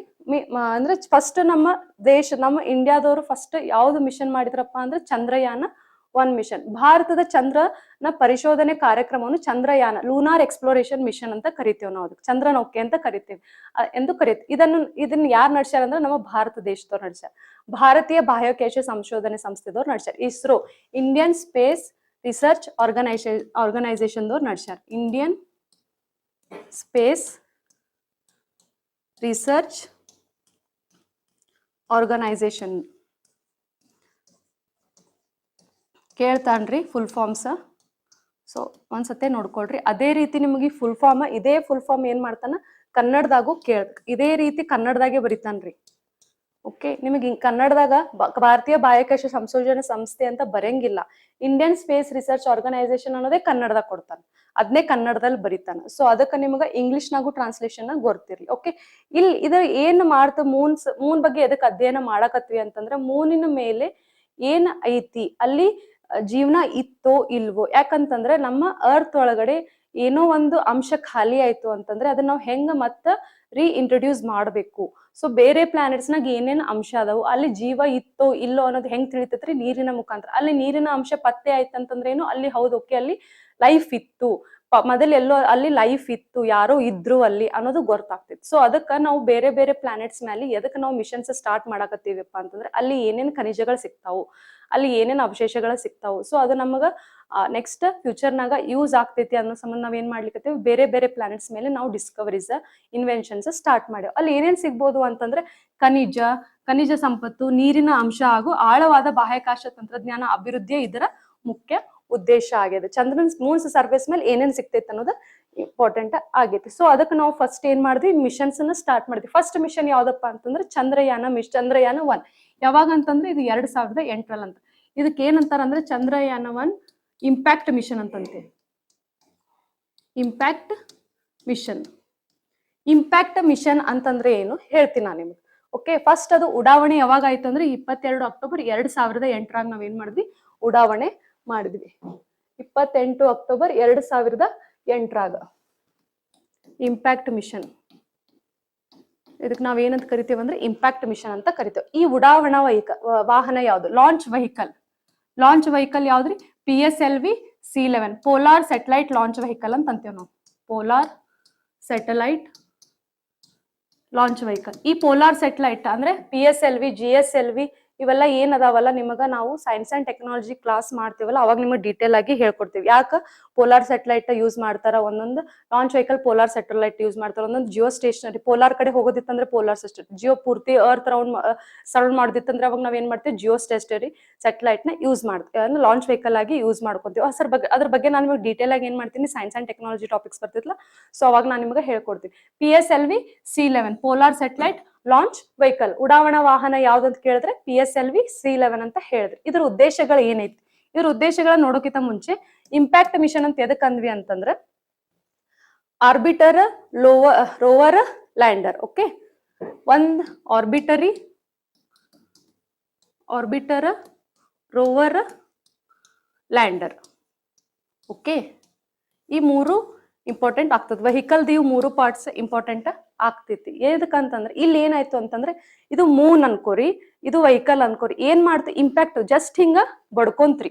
ಓಕೆ, ಜಸ್ಟ್ ಹಿಂಗ್ ಬಡ್ಕೊಂತ, ಅಲ್ಲಿ ಲ್ಯಾಂಡು ಆಗ್ಲಿಲ್ಲ, ಏನೂ ಆಗ್ಲಿಲ್ಲ, ಜಸ್ಟ್ ಹಿಂಗ ಇಂಪ್ಯಾಕ್ಟ್ ಆಗಿ ಹೋಯ್ತು. ಹಿಂಗ್ ಇಂಪ್ಯಾಕ್ಟ್ ಆದಾಗ ಏನಾಯ್ತು, ಇಲ್ಲಿನ ಖನಿಜಗಳು ಏನಾಯ್ತು, ಫೋರ್ಸಿಗೆ ಏನಾಯ್ತು ಮ್ಯಾಲೆ ಹಾರ್ದು. ಅವಾಗ ಇಲ್ಲಿ ಏನಾಯ್ತು, ವಾಟರ್ ಡ್ರಾಪ್ಲೆಟ್ಸ್, ಇಲ್ಲಿರೋ ವಾಟರ್ ಡ್ರಾಪ್ಲೆಟ್ಸ್ ಏನಾದ್ರು ಮೇಲ್ಗಡೆ ಹಾರ್ದು. ಸೊ ಅವಾಗ ಇದು ಏನೈತಲ್ಲ, ಇದ್ರ ಕ್ಯಾಮ್ರಾ ಆಮೇಲೆ ಇದ್ರದ್ದು ಪಾರ್ಟಿಕಲ್ಸ್ ಕರೆಕ್ಟ್ ಮಾಡೋ ಅಂತ ಇದ್ರ ಟೆಕ್ನಾಲಜಿ ಏನೈತಲ್ಲ, ಒಂದಿಷ್ಟು ಪಾರ್ಟಿಕಲ್ಸ್ ನ ಕರೆಕ್ಟ್ ಮಾಡ್ಕೊಂತ. ಸೊ ಆ ಪಾರ್ಟಿಕಲ್ಸ್ ಸಂಶೋಧನೆ ಮಾಡ್ದ ನಮಗ್ ಏನ್ ಗೊತ್ತಾಯ್ತು ಅಂತಂದ್ರ, ಮೂನಿನ ಮೇಲೆ ಮೂನ್ ಒಳಗ ವಾಟರ್ ಡ್ರಾಪ್ಲೆಟ್ಸ್ ಅದ, ಅಂದ್ರೆ ನೀರ್ ಐತಿ ಅನ್ನೋದು ಗೊತ್ತಾಯ್ತು. ವಾಟರ್ ಡ್ರಾಪ್ಲೆಟ್ಸ್ ಅದಾವು, ನೀರಿನ ಹನಿಗಳು ಅದಾವಂತ ಗೊತ್ತಾದಾಗ ಅಲ್ಲಿ ನೀರು ಐತಿ. ಅಂದ್ರೆ ಏನು, ಅಲ್ಲಿ ಲೈಫ್ ಇತ್ತು. ಸೊ ಫಸ್ಟ್ ಇಡೀ ಜಗತ್ನಾಗೆ ಫಸ್ಟ್ ಕಂಟ್ರಿ ಯಾವುದು ಮೂನಿನ ಮೇಲ್ಮೆಯಲ್ಲಿ ನೀರ್ ಐತಿ ಅಂತ ಹೇಳಿ ಕಂಡು ಹಿಡಿದಿತ್ತಂದ್ರೆ ಅದು ನಮ್ಮ ಹೆಮ್ಮೆಯ ಭಾರತ ದೇಶ. ನಮ್ ದೇಶ ಅಂತಂದ್ಮೇಲೆ ನಾವು ಸ್ವಲ್ಪ ಹೆಮ್ಮೆಯಿಂದ ಹೇಳ್ಕೊಳೇಬೇಕಲ್ರಿ, ಹೌದಿಲ್ರಿ? ಓಕೆ, ಸೊ ಅದಕ್ಕ ಫಸ್ಟ್ ಚಂದ್ರಯಾನ-1 ಅನ್ನೋದು ಮಿಷನ್ ಸ್ಟಾರ್ಟ್, ಅದು ಫೇಲ್ಯೂರ್ ಆಯ್ತು, ಸಕ್ಸಸ್ ಆಯ್ತು, ಸೆಕೆಂಡರಿ. ಬಟ್ ಇಡೀ ದೇಶದೊಳಗಡೆನೆ, ಇಡೀ ಜಗತ್ತಿನೊಳಗೆ ಜಾಗತಿಕ ಮಟ್ಟವಾಗಿ ಮೂನಿನ ಮೇಲ್ಮೆಯಲ್ಲಿ ಏನೈತಿ, ನೀರಿನ ಅಂಶ ಐತಿ ಅಂತ ಪತ್ತೆ ಹಚ್ಚಿದ ಮೊಟ್ಟ ಮೊದಲ ದೇಶ ಯಾವ್ದ್ರಿ? ನಮ್ಮ ಭಾರತ ದೇಶ. ಯಾವ ಮಿಷನ್ ಮುಖಾಂತರ, ಯಾವ ಪ್ರಾಜೆಕ್ಟ್ ಮುಖಾಂತರ ಪತ್ತೆ ಹಚ್ಚಿತ್ತಪ್ಪ ಅಂತಂದ್ರೆ ಚಂದ್ರಯಾನ-1 ಮುಖಾಂತರ ಪತ್ತೆ ಹಚ್ಚಿತ್ತು. ಓಕೆ, ಸೊ ಇಲ್ಲಿ ಈ ವಾಟರ್ ಡ್ರಾಪ್ಲೆಟ್ಸ್ ಪತ್ತೆ ಹಚ್ಲಿಕ್ಕ ಒಂದು ನಾವ್ ಏನ್ ಮಾಡ್ತೀವಿ, ಟೆಕ್ನಾಲಜಿ ಯೂಸ್ ಮಾಡ್ತೀವಿ ಅಂತ ಹೇಳ್ತೀವಿ. ಅದು ಯಾವ ಟೆಕ್ನಾಲಜಿ ಅಂತಂದ್ರ ಮೂನ್ ಮಿನರಾಲಜಿ ಮ್ಯಾಪರ್. ಯಾವ್ದ್ರಿ? Moon mineralogy ಮ್ಯಾಪರ್.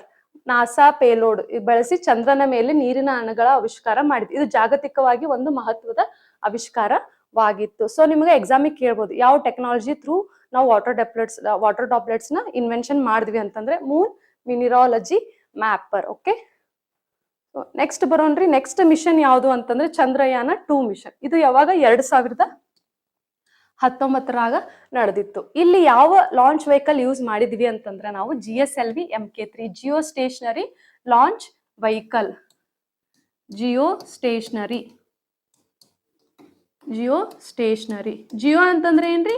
ಭೂಮಿ. ಜಿಯೋ ಅಂತಂದ್ರೆ ಏನ್ರಿ? ಅರ್ತ್. ಸ್ಟೇಷನರಿ ಅಂದ್ರೆ ಒಂದ್ ಕಡೆ ಸ್ಟಾಟಿಕ್ ಆಗಿ ನಿಂದ್ರೋದು. ಓಕೆ, ಸ್ಟೇಷನರಿ ಅಂದ್ರೆ ಒಂದ್ ಕಡೆ ನಿಂದ್ರೋದು. ಅಂದ್ರ ಅಲ್ಲಿ ಏನೈತಿ, ಒಂದು ವೆಹಿಕಲ್ ಐತಿ, ಅದು ಏನಾಗ್ತದೆ, ಸ್ಟಾಟಿಕ್ ಆಗಿ ಹಿಂಗ್ ನಿಂದಿರ್ತೈತಿ. ಭೂಮಿ ಏನಾಗ್ತದೆ, ತಿರ್ಕೊಂತ ಹೋಗ್ಬೇಕಾದ್ರೆ ಅದು ಏನ್ ಮಾಡ್ತೈತಿ, ವೆಹಿಕಲ್ ಕ್ಯಾಮ್ರಾ ಏನ್ ಮಾಡ್ತದ, ಭೂಮಿಯನ್ನ ಕ್ಯಾಪ್ಚರ್ ಮಾಡ್ಕೊಂತ ಹೋಗ್ತೈತಿ. ಬಿಕಾಸ್ ಅದು ನಿತ್ತಲ್ಲಿ ನಿಂತಿರ್ತೈತಿ. ಭೂಮಿ ಏನಾಗ್ತಿರ್ತದ, ರೊಟೇಟ್ ಆಗ್ತಿರ್ತೈತಿ. ಸೊ ಏನಾಗ್ತದ, ಎಲ್ಲಾ ಕಡೆಯಿಂದ ಭೂಮಿನ ಏನ್ ಮಾಡ್ತೈತಿ, ಅದು ವೆಹಿಕಲ್ ಕ್ಯಾಪ್ಚರ್ ಮಾಡ್ತೈತಿ. ಅದಕ್ಕೆ ನಾವು ಜಿಯೋ ಸ್ಟೇಷನರಿ ಲಾಂಚ್ ವೆಹಿಕಲ್ ಅಂತ ಕರಿತೀವಿ. ಸೊ ಇದ್ರ ಡೀಟೇಲ್ ಆಗಿ ನಾನು ನಿಮಗ ಸೈನ್ಸ್ ಅಂಡ್ ಟೆಕ್ನಾಲಜಿ ಕ್ಲಾಸ್ ಒಳಗಡೆ ಹೇಳ್ತೀನಿ. ಇಲ್ಲಿ ಯಾವ ನಾನು ನಿಮಗೆ ಆಲ್ರೆಡಿ ಹೇಳಿದೆ, ಆರ್ಬಿಟರಿ, ಓಕೆ, ಆಮೇಲೆ ಲ್ಯಾಂಡರ್ ಮತ್ತ ರೋವರ್. ಓಕೆ, ಇಲ್ಲಿ ನಿಮಗೆ ಎಕ್ಸಾಮಿಗೆ ಏನ್ ಇಂಪಾರ್ಟೆಂಟ್ ಆಗ್ತದ ಅಂತ, ಲ್ಯಾಂಡರ್ ಹೆಸರೇನು? ವಿಕ್ರಮ್ ಕೇಳಾನೇನ್ರಿ, ಅದು already PSI question, PSI 545 exam ಕೇಳಾನ. ಅದೇ ರೀತಿ ರೋವರ್ ಅಂದ್ರ ಪ್ರಜ್ಞಾನ್. ಈ ನೇಮ್ಸ್ ನಿಮಗ ಕೇಳ್ತಾರ. ಆಮೇಲೆ ಇಲ್ಲಿ ಇನ್ನೊಂದು ಆಡ್ ಮಾಡ್ಕೋರಿ, ಇದು ಏನನ ಇಂಪ್ಯಾಕ್ಟ್ ಮಿಷನ್ ಅಂದ್ನೆಲ್ಲ, ಇಂಪ್ಯಾಕ್ಟ್ ಮಿಷನ್ ಬಂದ್ ಅಪ್ಪಳಿಸಿತ್ತಂತಂದೆಲ್ಲ ಈ ಅಪ್ಪಳಿಸಿದಂತ ಸೈಟಿಗೆ ನಾವು ಪಾಯಿಂಟಿಗೆ ಒಂದೊಂದು ಹೆಸರಿಟ್ವಿ, ಜವಾಹರ್ ಪಾಯಿಂಟ್ ಅಂತ ಹೆಸರಿಟ್ವಿ. ಯಾವ್ದ್ರಿ? ಜವಾಹರ್ ಪಾಯಿಂಟ್. ಇದೊಂದು ಆಡ್ ಮಾಡ್ಕೋರಿ, ಯಾಕಂತಂದ್ರೆ ಇದು ಕ್ವಶನ್ ಕೇಳ್ಯಾನ ಎಕ್ಸಾಮಿಗೆ ನಿಮ್ಗ. ಯಾವ ಪಾಯಿಂಟಿಗೆ ಬಂದು ಅಪ್ಪಳಿಸಿತ್ತಲ್ಲ ಆ ಪಾಯಿಂಟಿಗೆ ನಾವ್ ಏನಂತ ಕರಿತೀವಿ ಅಂತಂದ್ರೆ Jawahar point. Chandrayaan 1 mission impact ಆಗಿರುವಂತ ಪಾಯಿಂಟಿಗೆ ನಾವ್ ಏನಂತೀವಿ? ಜವಾಹರ್ ಪಾಯಿಂಟ್ ಅಂತ ಅಂತೀವಿ. ಓಕೆ, ನೆಕ್ಸ್ಟ್ ಬಂದ್ಬಿಟ್ಟು ನೋಡ್ರಿ, ನೆಕ್ಸ್ಟ್ ಏನೈತಿ ಇದ್ರ ಮಾಡೆಲ್ ಆರ್ಬಿಟರಿ ಲ್ಯಾಂಡರ್ ರೋವರ್. ಇಲ್ಲಿ ಏನಾಯ್ತು? ಆರ್ಬಿಟರಿ ಸಕ್ಸಸ್ ಆಗೈತ್ರಿ. ಲ್ಯಾಂಡರ್ ರೋವರ್ ಏನಾಗೈತಿ? ಕ್ರಾಶ್ ಲ್ಯಾಂಡ್ ಆಗೈತಿ. ಏನಾಗೈತಿ? ಕ್ರಾಶ್ ಲ್ಯಾಂಡ್ ಆಗೈತ್ರಿ. ಅಂದ್ರ ಸಾಫ್ಟ್ ಲ್ಯಾಂಡ್ ಆಗಿಲ್ಲ. ಲ್ಯಾಂಡಿಂಗ್ ಒಳಗ crash land, soft land 2 type ಇರ್ತಾವ. ಸಾಫ್ಟ್ ಆಗಿ ಲ್ಯಾಂಡ್ ಆಗಿ ನಿಂತಿಲ್ಲ. ಸಾಫ್ಟ್ ಆಗಿ ಲ್ಯಾಂಡ್ ಆಗಿ ನಿಂತ್ರೆ ಏನಾಗ್ತೈತಿ? ಅದು ಪೂರ್ತಿ ಮೂನ್ಸ್ ಸರ್ಫೇಸ್ ಎಲ್ಲಾ ತಿರುಗಾಡಿ ಬರ್ತೈತಿ. ಇಲ್ಲಿ ಏನಾಯ್ತು? ಕ್ರಾಶ್ ಲ್ಯಾಂಡ್ ಅಂದ್ರ ಅಪ್ಪಳಿಸಿ ಹಿಂಗ ಅಲ್ಲೇ ಬಿದ್ದು ಬಿಡ್ತ್ರಿ. ಸೊ ಅದು ಏನಾಯ್ತು? ಮತ್ತೆ ಅದು ಎದ್ದು ನಿಂತು ಮೂನ್ ಎಲ್ಲಾ ತಿರುಗಾಡ್ಲಿಕ್ಕೆ ಆಗ್ಲಿಲ್ಲ. ಸೊ ಅದಕ್ಕೋಸ್ಕರ ಇಲ್ಲಿ ಏನಂತೇವಿ? ಆರ್ಬಿಟರಿ ಯಶಸ್ವಿ ಆಗಿದೆ. ಲ್ಯಾಂಡರ್ ಮತ್ ವಿಕ್ರಮ್ ಕ್ರಾಶ್ ಲ್ಯಾಂಡ್ ಆಗಿದೆ. ಓಕೆ, ಲ್ಯಾಂಡರ್ ಮತ್ತೆ ವಿಕ್ರಮ್. ಬಟ್ ಇಲ್ಲಿ ಏನೈತಿ? ಆರ್ಬಿಟರ್ ಏನೈತಲ್ಲ ಅದು ಸ್ಟಿಲ್ ಫಂಕ್ಷನ್ ಆಗೋದು. ಅದು ಇನ್ನ ಫಂಕ್ಷನಿಂಗ್ ದಾಗ ಅದು ಏನ್ ಡಿಟೆಕ್ಟ್ ಮಾಡಿದೆ ಅಂತಂದ್ರೆ ಆರ್ಗನ್ 40 ಅನ್ನೋ ಖನಿಜವನ್ನ, ಅಂಶವನ್ನ ಡಿಟೆಕ್ಟ್ ಮಾಡೈತಿ. ಅದೇ ರೀತಿ ದಕ್ಷಿಣ ಧ್ರುವದ ಬಳಿ ಇದು ಎಲ್ಲಿಲ್ಲ ಸಾಫ್ಟ್ ಲ್ಯಾಂಡಿಂಗ್ ಆಗೈತಿ ಅಂತಂದ್ರೆ ದಕ್ಷಿಣ ಧ್ರುವದ ಸೌತ್ ಪೋಲ್ ಕಡೆ ಸಾಫ್ಟ್ ಲ್ಯಾಂಡಿಂಗ್ ಆಗಿದೆ. ಅದ್ರ ನೆಕ್ಸ್ಟ್ ನಾ ಹೇಳ್ತೀನಿ. ಇಲ್ಲಿ ನೀವು ಮೇನ್ ಇಂಪಾರ್ಟೆಂಟ್ ತಿಳ್ಕೊಬೇಕಾಗಿರೋದಂತಂದ್ರೆ ಎಕ್ಸಾಮಿಗ ಲ್ಯಾಂಡರ್ ರೋವರ್ ಆರ್ಬಿಟರಿ ಸಕ್ಸಸ್ ಐತಿ. ಓಕೆ, ಲ್ಯಾಂಡರ್ ರೋವರ್ ಏನಾಯ್ತು? ಫೇಲ್ಯೂರ್ ಆಯ್ತು. ಸೊ ಕನ್ಸಿಡರ್ ಏನಾಗ್ತದ ಅಂತಂದ್ರೆ ಚಂದ್ರಯಾನ 2 ಮಿಷನ್ ಏನಾಯ್ತು? ಫೇಲ್ ಅಂತ ಕನ್ಸಿಡರ್ ಆಗ್ತೈತಿ. ಏನಂತ ಕನ್ಸಿಡರ್ ಆಗ್ತದ? ಫೇಲ್ಯೂರ್ ಅಂತ ಕನ್ಸಿಡರ್ ಆಗ್ತದೆ. ಯಶಸ್ವಿ ಆಗ್ಲಿಲ್ಲ ಅಂತ ಕನ್ಸಿಡರ್ ಆಗ್ತೈತಿ. ಗೊತ್ತೈತ್ರಿ? ಮೇನ್ ಇಂಪಾರ್ಟೆಂಟ್ ಇಂಪ್ಯಾಕ್ಟ್ ಮಿಷನ್ ಅಂತಂದ್ರೇನು? ಅಪ್ಪಳಿಸ್ಕೊಂಡು ಹೋಯ್ತು. ಇಲ್ಲಿ ಏನಾಯ್ತು? ಕ್ರಾಶ್ ಲ್ಯಾಂಡ್ ಆಗಿ ಬಿತ್ತು. ಓಕೆ, ಸೊ ಅಲ್ಲಿ ಸುತ್ತಮುತ್ತ ಏನ್ ಸಿಕ್ತೈತಲ್ಲ, ಆ ಕ್ರಾಶ್ ಲ್ಯಾಂಡ್ ಬಿದ್ದಂತ ಏರಿಯಾದಾಗ ಅಷ್ಟೇ ಏನ್ ಸಿಕ್ತೈತಲ್ಲ, ಏನ್ ಅಂಶ ಸಿಕ್ತಲ್ಲ ಅದ್ರ ಬಗ್ಗೆ ಅದು ಅಧ್ಯಯನ. ಅಲ್ಲಿ ಏನ್ ಅಂಶ ಸಿಕ್ತು? ಆರ್ಗನ್ 40 ಅನ್ನೋದು ಅಂಶ ಸಿಕ್ತು. ಇದು ಎಲ್ಲಿ ಕ್ರಾಶ್ ಲ್ಯಾಂಡ್ ಆಗಿ ಬಿತ್ತಲ್ಲ ಆ ಪಾಯಿಂಟಿಗೆ ನಾವ್ ಏನಂತೇವಿ? ತಿರಂಗ ಪಾಯಿಂಟ್ ಅಂತೇವಿ. ತಿರಂಗ ಪಾಯಿಂಟ್ ಅಂತಂತೀವಿ. ಇದಕ್ ನಾವೇನಂತೇವಿ? ತಿರಂಗ ಪಾಯಿಂಟ್ ಅಂತ ಕರಿತೇವಿ. ಫಸ್ಟ್ ಇಂದ ಏನು? ಜವಾಹರ್ ಪಾಯಿಂಟ್. ಸೆಕೆಂಡ್ ಬಂದ್ಬಿಟ್ಟು ಯಾವ ಪಾಯಿಂಟ್? ತಿರಂಗ ಪಾಯಿಂಟ್. ಗೊತ್ತೈತ್ರಿ ಚಂದ್ರಯಾನ 2 ಮಿಷನ್ ಬಗ್ಗೆ. ನೆಕ್ಸ್ಟ್ ಈಗ ಚಂದ್ರಯಾನ 3 ಮಿಷನ್ ಬಗ್ಗೆ ನೋಡೋಣ. ಚಂದ್ರಯಾನ 3 ಮಿಷನ್ ಇದು ಹಿಸ್ಟಾರಿಕಲ್ ಮಿಷನ್ ರೀ ಒಂದು. Okay, successful mission. ಭಾರತಕ್ಕ ಹೆಮ್ಮೆಯನ್ನ ಸೃಷ್ಟಿಸುವಂತ ಇದೊಂದು ಮಿಷನ್ ಯಾವ್ದಪ್ಪ ಅಂದ್ರೆ ಚಂದ್ರಯಾನ 3 ಮಿಷನ್. ಇದು ಯಾವಾಗ ಉಡಾವಣೆ ಮಾಡಿದ್ರು? ಜುಲೈ 2023ರಲ್ಲಿ ಉಡಾವಣೆ ಮಾಡಿದ್ರು. ಇದು ಯಶಸ್ವಿ ಸಾಫ್ಟ್ ಲ್ಯಾಂಡಿಂಗ್ ಆಗಿದೆ. ಯಾವಾಗ? August 23 2023 okay, mission Mangal movie ನೋಡಿರಲ್ಲ ಎಲ್ಲರೂ? ಸೊ ಅದು ಇದ್ರ ರಿಲೇಟೆಡ್ ಐತಿ. ಸೊ ನೋಡಿರಿ, ಯಾರು ನೋಡಿಲ್ಲ ಹೋಗಿ ಮೂವಿ ನೋಡ್ರಿ ಒಂದ್ಸತಿ. ಬಿಕಾಸ್ ನೀವು ಮೂವೀಸ್ ನ ಏನ್ ಮಾಡ್ರಿ? ನೋಡ್ರಿ. ಅದನ್ನ ಎಕ್ಸಾಮಿಗೆ ಯಾವ ರೀತಿ ನೀವು ಕನೆಕ್ಟ್ ಮಾಡ್ಕೋಬೇಕು ಅನ್ನೋದನ್ನ ನೀವು ಮೂವಿ ನೋಡೋ ಮುಖಾಂತರ ಕಲಿಬೇಕು. ಓಕೆ, ನಾನು ನಿಮ್ಗೆ ಮೊನ್ನೆನೋ ಒಂದಿಷ್ಟು ಮೂವೀಸ್ ಎಕ್ಸಾಂಪಲ್ ಕೊಟ್ಟೆ. ನಿನ್ನೆ ಕ್ಲಾಸ್ ಯಾರು ನೋಡಿಲ್ಲಲ್ಲ, ಸೊ ಹೋಗಿ ನೋಡ್ರಿ ಯಾವ ಮೂವಿ ಹೆಸರು ಕೊಟ್ಟಿನಿ ಅನ್ನೋದು ನಿಮ್ಗೆ ಗೊತ್ತಾಗ್ತದೆ. ಸೊ ಮಿಷನ್ ಮಂಗಲ್ ಮೂವಿ ಇದ್ರ ರಿಲೇಟೆಡ್ ಐತ್ರಿ. ಯಾವ ರೀತಿ ನಮ್ಮ ಸೈಂಟಿಸ್ಟ್ ಇದಕ್ ಮಿಷನ್ ಮೇಲೆ ವರ್ಕ್ ಮಾಡಿದ್ರು, ಯಾವ ರೀತಿ ಅಚೀವ್ಮೆಂಟ್ ನಮಗ್ ತಂದು ಕೊಟ್ರು, ಎಷ್ಟು ಹೆಮ್ಮೆ ಅನ್ಸಿತ್ತು ನಮ್ಮ ದೇಶಕ್ಕೆ ಅವಾಗ ಅನ್ನೋದ್ರ ಬಗ್ಗೆ ಈ ಮಿಷನ್ ಮುಖಾಂತರನೇ ಅದು ಮೂವಿ ಐತ್ರಿ. ಓಕೆ, ಸೊ ಇಲ್ಲಿ ಏನೈತ್ರಿ? ಇದು ಏನೈತಲ್ಲ ಆರ್ಬಿಟರಿ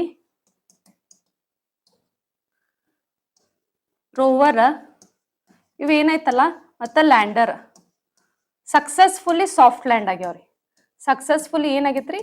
ಸಾಫ್ಟ್ ಲ್ಯಾಂಡ್ ಆಗೈತಿ. ಇಲ್ಲಿ ತಿಳಿತ್ರಿ?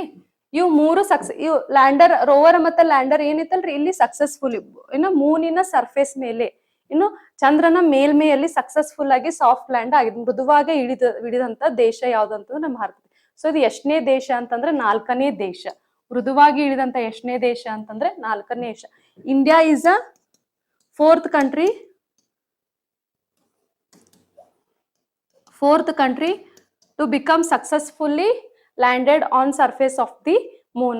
ಏನ ಭೂಮಿಯ ಮೇಲ್ಮೆಯಲ್ಲಿ ಸಕ್ಸಸ್ಫುಲಿ ಆಗಿ ಮೃದುವಾಗಿ ಏನು ಲ್ಯಾಂಡ್ ಆಗಿರುವಂತಹ 4ನೇ ದೇಶ ಯಾವುದು ಅಂತಂದ್ರೆ ಇಂಡಿಯಾ. ಫಸ್ಟ್, ಸೆಕೆಂಡ್, ಥರ್ಡ್ ಯಾವ ದೇಶ ಅಂತಂದ್ರೆ USSR, ಸೋವಿಯತ್ ಯೂನಿಯನ್, ಮತ್ತ USA, ಸೋವಿಯತ್ ಯೂನಿಯನ್, ಮತ್ತ ಯಾವ್ದ್ರಿ? ಚೀನಾ. ಫಸ್ಟ್ ಈ 3 ದೇಶಗಳು ಸದ್ಯಕ್ಕೂ ಸಕ್ಸಸ್ಫುಲ್ ಆಗಿ ಲ್ಯಾಂಡ್ ಆಗೈತಿ ಮೂನಿನ ಮೇಲ್ಮೇಲೆ. 4ನೇ ದೇಶ ಯಾವ್ದಪ್ಪ ಅಂತಂದ್ರೆ ನಮ್ಮ ಭಾರತ ದೇಶ. ಓಕೆ, USSR, ಅದೇ ರೀತಿ ಚೀನಾ. ಸೊ ನೆಕ್ಸ್ಟ್ ಬಂದ್ಬಿಟ್ಟು ಭಾರತ. ಓಕೆ ರೀ, ಫಸ್ಟ್ 3 ಕಂಟ್ರೀಸ್ ಯಾವಂತ ನಿಮ್ಗೆ ಕ್ವಶನ್ ಕೇಳ್ಬೋದು. ಸೊ 4ನೇ ದೇಶ ಯಾವ್ದಂತಂದ್ರೆ ಭಾರತ, ಇಂಡಿಯಾ. ಓಕೆ, ಆಮೇಲೆ ಇದು ಇನ್ನೊಂದು ಏನು ಇದರಿಂದ ಇನ್ನೊಂದು ಹಿಸ್ಟಾರಿಕಲ್ ಏನ್ ಇವೆಂಟ್ ಕ್ರಿಯೇಟ್ ಆಯ್ತು ಅಂತಂದ್ರ ದಕ್ಷಿಣ ಧ್ರುವದ ಮೇಲೆ ಸೌತ್ ಪೋಲ್ ಮೇಲೆ ಫಸ್ಟ್ ಲ್ಯಾಂಡ್ ಆಗಿರುವಂತಹ ದೇಶ ಯಾವ್ದಪ್ಪ ಅಂತಂದ್ರೆ ಇಂಡಿಯಾ. ಫಸ್ಟ್ ಲ್ಯಾಂಡ್ ಆಗಿರುವಂತಹ ದೇಶ ಯಾವ್ದಪ್ಪ ಅಂತಂದ್ರೆ ಇಂಡಿಯಾ. ಫಸ್ಟ್ ಲ್ಯಾಂಡ್ ಆಗಿರೋ ದೇಶ ಯಾವ್ದ್ರಿ? ಇಂಡಿಯಾ. ದಕ್ಷಿಣ ಧ್ರುವದ ಮೇಲೆ ಫಸ್ಟ್ ಮೂನಿನ ಮೇಲ್ಮೈ ದಕ್ಷಿಣ ಧ್ರುವದ ಮೇಲೆ ಮೊದಲ ಬಾರಿಗೆ ಲ್ಯಾಂಡ್ ಆಗಿರುವಂತ ದೇಶ ಯಾವ್ದು ಅಂದ್ರೆ ಇಂಡಿಯಾ. Okay, India. ಸೊ ತಿಳಿತ್ರಿ. ಆಮೇಲೆ ಇನ್ನೊಂದು ಲ್ಯಾಂಡ್ ಆಗಿರೋ ಅಂತ ಪಾಯಿಂಟಿಗೆ ನಾವ್ ಏನಂತೇವಿ? ಶಿವಶಕ್ತಿ ಪಾಯಿಂಟ್ ಅಂತೇವಿ. ಯಾವ ಪಾಯಿಂಟ್ ರೀ? ಶಿವಶಕ್ತಿ ಪಾಯಿಂಟ್. ಶಿವಶಕ್ತಿ ಪಾಯಿಂಟ್ ಅಂತ ಹೆಸರಿಟ್ವಿ. ಸೊ ಈ 3 ಪಾಯಿಂಟ್ಸ್ ಹೆಸರು ನೆನಪಿಟ್ಕೋರಿ. ಬಿಕಾಸ್ ನಿಮ್ಗ ಎಕ್ಸಾಮ್ದಾಗ ಮ್ಯಾಚ್ ದ ಫಾಲೋಯಿಂಗ್ ದಾಗ ಕೇಳ್ತಾನ್ರಿ. ಯಾವ ರೀತಿ ಎಕ್ಸಾಮ್ದಾಗ ಕೇಳ್ಬೋದು ಅಂತಂದ್ರ ಚಂದ್ರಯಾನ ಮಿಷನ್ 1 ಪಾಯಿಂಟ್ ಯಾವುದು? ಚಂದ್ರಯಾನ್ ಮಿಷನ್ 1 ಪಾಯಿಂಟ್ ಯಾವುದು? ಚಂದ್ರಯಾನ್ ಮಿಷನ್ 2 ಪಾಯಿಂಟ್ ಯಾವುದು? Chandrayaan mission 3 point. Chandrayaan mission 1 point ಯಾವುದು? ಜವಾಹರ್ ಪಾಯಿಂಟ್. ಯಾವ ಪಾಯಿಂಟ್ ರೀ? ಜವಾಹರ್ ಪಾಯಿಂಟ್. 2 ಯಾವುದು? ತಿರಂಗ ಪಾಯಿಂಟ್. 2 ಯಾವ್ದ್ರಿ? ತಿರಂಗ ಪಾಯಿಂಟ್. 3 ಯಾವ್ದ್ರಿ? ಶಿವಶಕ್ತಿ ಪಾಯಿಂಟ್.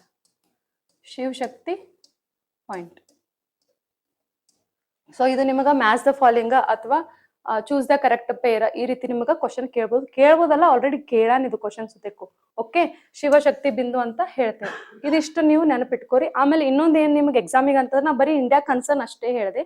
ಅದೇ ರೀತಿ ಬೇರೆ ಕಂಟ್ರೀಸ್ದು ಫಾರ್ ಎಕ್ಸಾಂಪಲ್ ಇನ್ನೊಂದ್ ಏನಪ್ಪಾ ಅಂದ್ರೆ ಸಕ್ಸಸ್ಫುಲ್ ಲ್ಯಾಂಡ್ ಆಗಿರುವಂತ ಇನ್ನೊಂದು ಕಂಟ್ರಿ, ಸಕ್ಸಸ್ಫುಲಿ ಲ್ಯಾಂಡ್ ಆಗಿರುವಂತ ಈ 3 ಕಂಟ್ರೀಸ್ ಯಾವುದು? USA, USSR ಮತ್ತ ಅದೇ ರೀತಿ ಚೀನಾ. ಇವ್ರದ್ದು ಮಿಷನ್ ಹೆಸರು ಓದ್ಕೊಳ್ರಿ ನೀವು. ಇವ್ರದ್ದು ಮಿಷನ್ ಹೆಸರು ಏನೇನದಾವ? ನಮ್ದು ಭಾರತದ ಏನೈತಿ? ಚಂದ್ರಯಾನ ಮಿಷನ್ ಐತಿ. ಅದೇ ರೀತಿ ಚೀನಾದು USSRದು USA ಮಿಷನ್ಸ್ ಹೆಸರು ನೇಮ್ ಅದಾವ. ನೀವು ವರ್ಕ್ ಮಾಡ್ಕೊಂಬರ್ರಿ, ನೀವು ಓದ್ಕೊರಿ, ಕಮೆಂಟ್ ಮಾಡ್ರಿ. ಓದ್ಕೊಂಡು ಕಮೆಂಟ್ ಬಾಕ್ಸ್ ಒಳಗಡೆ ಕಮೆಂಟ್ ಮಾಡ್ರಿ. ಓಕೆ, ಸೊ ನೆಕ್ಸ್ಟ್ ನೋಡ್ರಿ. ಸೊ ಇವಾಗ ನಮಗೆ ಕ್ವಶನ್ ಕೇಳಿದ ಏನಪ್ಪಾ ಅಂತಂದ್ರೆ ಚಂದ್ರಯಾನ 4 ಮಿಷನ್ ಮೇಲೆ ಕೇಳೋಣ. Chandrayaan upcoming sample return mission. Okay, already Chandrayaan 3 ಹೋಗೈತಿ, ಅಲ್ಲಿ ಸಕ್ಸಸ್ಫುಲಿ ಲ್ಯಾಂಡ್ ಆಗೈತಿ. ಸೊ ಅಲ್ಲಿಂದ ಏನ್ ಮಾಡ್ತೈತಿ? ಸ್ಯಾಂಪಲ್ ತಗೊಂಡ್ಬರ್ತೈತಿ ಅದು. ಸೊ ಅದಕ್ಕೆ ನಾವೇನಂತೀವಿ? ಸ್ಯಾಂಪಲ್ ರಿಟರ್ನ್ ಮಿಷನ್ ಅಂತ ಕರಿತೇವೆ. ಇದು ಯೋಜನೆ 2008ರ ಸುಮಾರಿಗೆ ತಾತ್ಕಾಲಿಕ ಲ್ಯಾಂಡ್ ಆಗುವ ಸೈಟ್ ಅನ್ನು 2028ಕ್ಕೆ ಎಲ್ಲಿ ಲ್ಯಾಂಡ್ ಆಗ್ಬೇಕು ಅಲ್ಲ ಆ ಸೈಟ್ ಅನ್ನ ಏನ್ ಮಾಡ್ಯಾರ? ಫಿಕ್ಸ್ ಮಾಡ್ಯಾರ. ಅದು ಯಾವ್ದಪ್ಪ ಅಂತಂದ್ರೆ ಮೂನ್ಸ್ ಮೌಂಟನ್. ಯಾವ ಸೈಟ್ ಅಂತ ಕರಿತೇವೆ? ಅದಕ್ಕೆ ಮೂನ್ಸ್ ಮೌಂಟನ್ ಅನ್ನೋ ಸೈಟ್ ನ ಕರಿತೇವೆ. ಇದ್ರ ಮಿಷನ್ ಅದ ಗುರಿ ಏನದಾವ? ಗೋಲ್ಸ್ ಏನದಾವ್ರಿ ಇದ್ರದ್ದು? ಚಂದ್ರನ ಮಣ್ಣಿನ ಮಾದರಿಗಳನ್ನು ಸಂಗ್ರಹಿಸುವುದು, ಸಾಯಿಲ್ ಸ್ಯಾಂಪಲ್ಸ್ ನ ಕಲೆಕ್ಟ್ ಮಾಡ್ತೈತಿ. ಅವುಗಳ ಸಾಯಿಲ್ ಸ್ಯಾಂಪಲ್ ನ ಕಲೆಕ್ಟ್ ಮಾಡೋದಲ್ದೆ ಅವನ್ನ ಕರೆಕ್ಟ್ ಆಗಿ ಸಕ್ಸಸ್ಫುಲ್ ಆಗಿ ಭೂಮಿಗೆ ಏನ್ ಮಾಡ್ತೈತಿ? ಮರಳಿ ತರಬೇಕು. ಬರೀ ಕಲೆಕ್ಟ್ ಮಾಡೋದು ಅಷ್ಟೇ ಅಲ್ಲ, ಮರಳಿ ತರೋ ಟೈಮ್ನಾಗ ಏನು ಡ್ಯಾಮೇಜಸ್ ಆಗ್ಬಾರ್ದು. ಸಕ್ಸಸ್ಫುಲ್ ಏನಾಗ್ಬೇಕು? ನಮ್ಮ ಭಾರತ ದೇಶದೊಳಗೆ ಲ್ಯಾಂಡ್ ಆಗ್ಬೇಕು.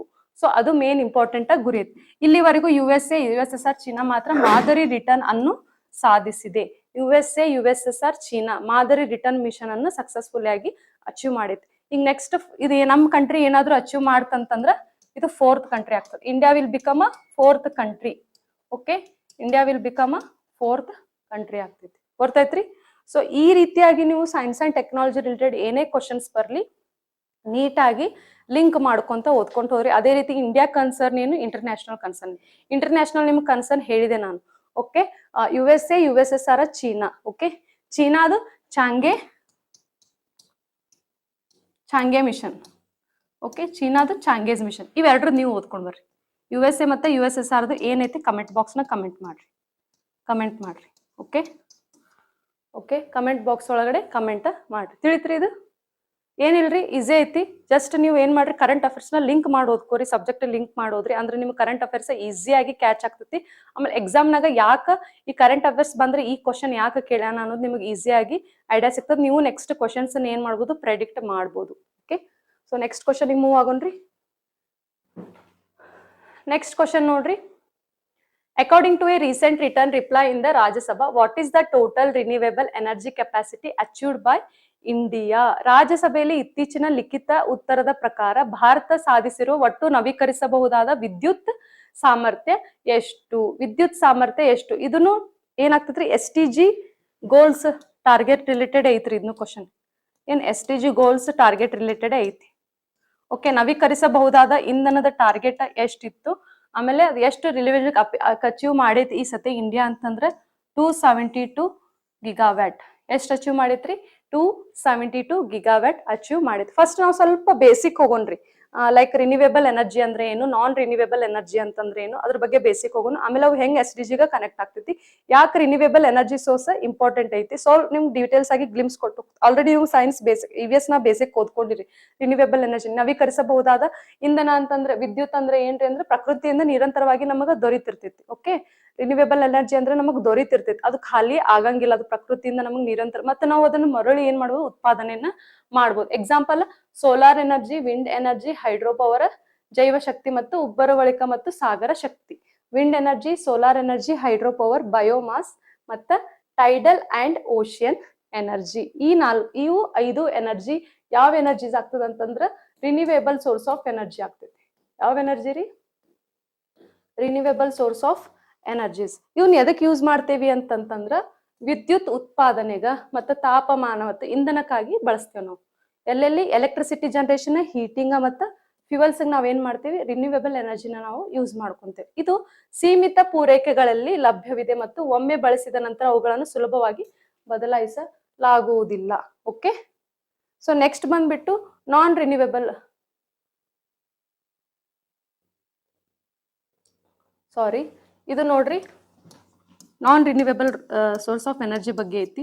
ರಿನ್ಯೂವೇಬಲ್ ನವೀಕರಿಸಬಹುದಾದ ಅಂತಂದ್ರೆ ಏನ್ರಿ, ಪ್ರಕೃತಿಯಿಂದ ನಿರಂತರವಾಗಿ ಲಭ್ಯ ಆಗ್ತದೆ. ಮತ್ತೆ ಏನಾಗ್ತದ, ಕ್ಷಯಿಸದ ಶಕ್ತಿಯ ಮೂಲಗಳು. ಇದು ಖಾಲಿ ಆದ್ರೂ ನಾವ್ ಏನ್ ಮಾಡೋದು, ಮತ್ತೆ ಯೂಸ್ ಮಾಡ್ಕೋಬಹುದು. ನಾನ್ ರಿನ್ಯೂವೇಬಲ್ ಸೋರ್ಸ್ ಆಫ್ ಎನರ್ಜಿ ಅಂತಂದ್ರೆ ಏನ್ರಿ, ಇವು ಏನಾಗ್ತದ, ಒಂದ್ ಸತಿ ನಾವು ಯೂಸ್ ಮಾಡಿದ್ಮೇಲೆ ಮತ್ತೆ ಹೊಳ್ಳಿ ನಾವ್ ಏನ್ ಮಾಡ್ತೀವಿ, ಪ್ರೊಡಕ್ಟ್ ಮಾಡಕ್ ಬರಲ್ಲ. ಫಾರ್ ಎಕ್ಸಾಂಪಲ್ ಫಾಸಿಲ್ ಫ್ಯೂಲ್ಸ್, ಪಳಿಯುಳಿಕೆಗಳು, ಅದನ್ನ ನಾವು ಯೂಸ್ ಮಾಡ್ಕೊಂಡ್ವಿ, ಎಕ್ಸ್ಟ್ರಾಕ್ಟ್ ಮಾಡ್ಕೊಂಡ್ವಿ, ಪೆಟ್ರೋಲಿಯಂ ಆಗಿ ನಾವು ಯೂಸ್ ಮಾಡ್ಕೊಂಡ್ವಿ ಅಂತಂದ್ರೆ ಮತ್ತೆ ಹೊಳ್ಳಿ ಏನಾಗ್ತದ, ನೆಕ್ಸ್ಟ್ ಅದನ್ನ ಮತ್ತೆ ಫಾಸಿಲ್ ಫ್ಯೂಲ್ಸ್ ಆಗಿ ಕನ್ವರ್ಟ್ ಮಾಡಕ ಬರಂಗಿಲ್ಲ. ಫಾರ್ ಎಕ್ಸಾಂಪಲ್ ನೀವು ಪೆಟ್ರೋಲ್ ಡೀಸೆಲ್ ಬೈಕ್ ನ ಹಾಕ್ಸ್ಕೊಂತೀರಿ, ಅದು ಹಿಂದ್ಗಡೆ ಹೊಗೆ ಮುಖಾಂತರ ಹೊರಗೆ ಬರ್ತದೆ. ಆ ಹೊಗೆ ನೀವು ಮತ್ತೆ ಹೊಳ್ಳಿ ಪೆಟ್ರೋಲಿಯಂ ಡೀಸೆಲ್ ಆಗಿ ಕನ್ವರ್ಟ್ ಮಾಡ್ತೀರಿ, ಕನ್ವರ್ಟ್ ಮಾಡಲ್ಲ. ಸೊ ಅಂತವಕ್ ನಾವ್ ಏನಂತೇವೆ ಅಂತಂದ್ರೆ ನಾನ್ ರಿನ್ಯೂವೇಬಲ್ ರಿಸೋರ್ಸ್ ಆಫ್ ಎನರ್ಜಿ ಅಂತ ನವೀಕರಿಸಲಾಗದ ಇಂಧನ ಅಂತಂತೆ. ಒಮ್ಮೆ ಬಳಸಿದ ನಂತರ ಅವ್ ಏನಾಗ್ತದ, ಸುಲಭವಾಗಿ ಬದಲಾಯಿಸಲಾಗುವುದಿಲ್ಲ. ತಿಳಿತ್ರಿ?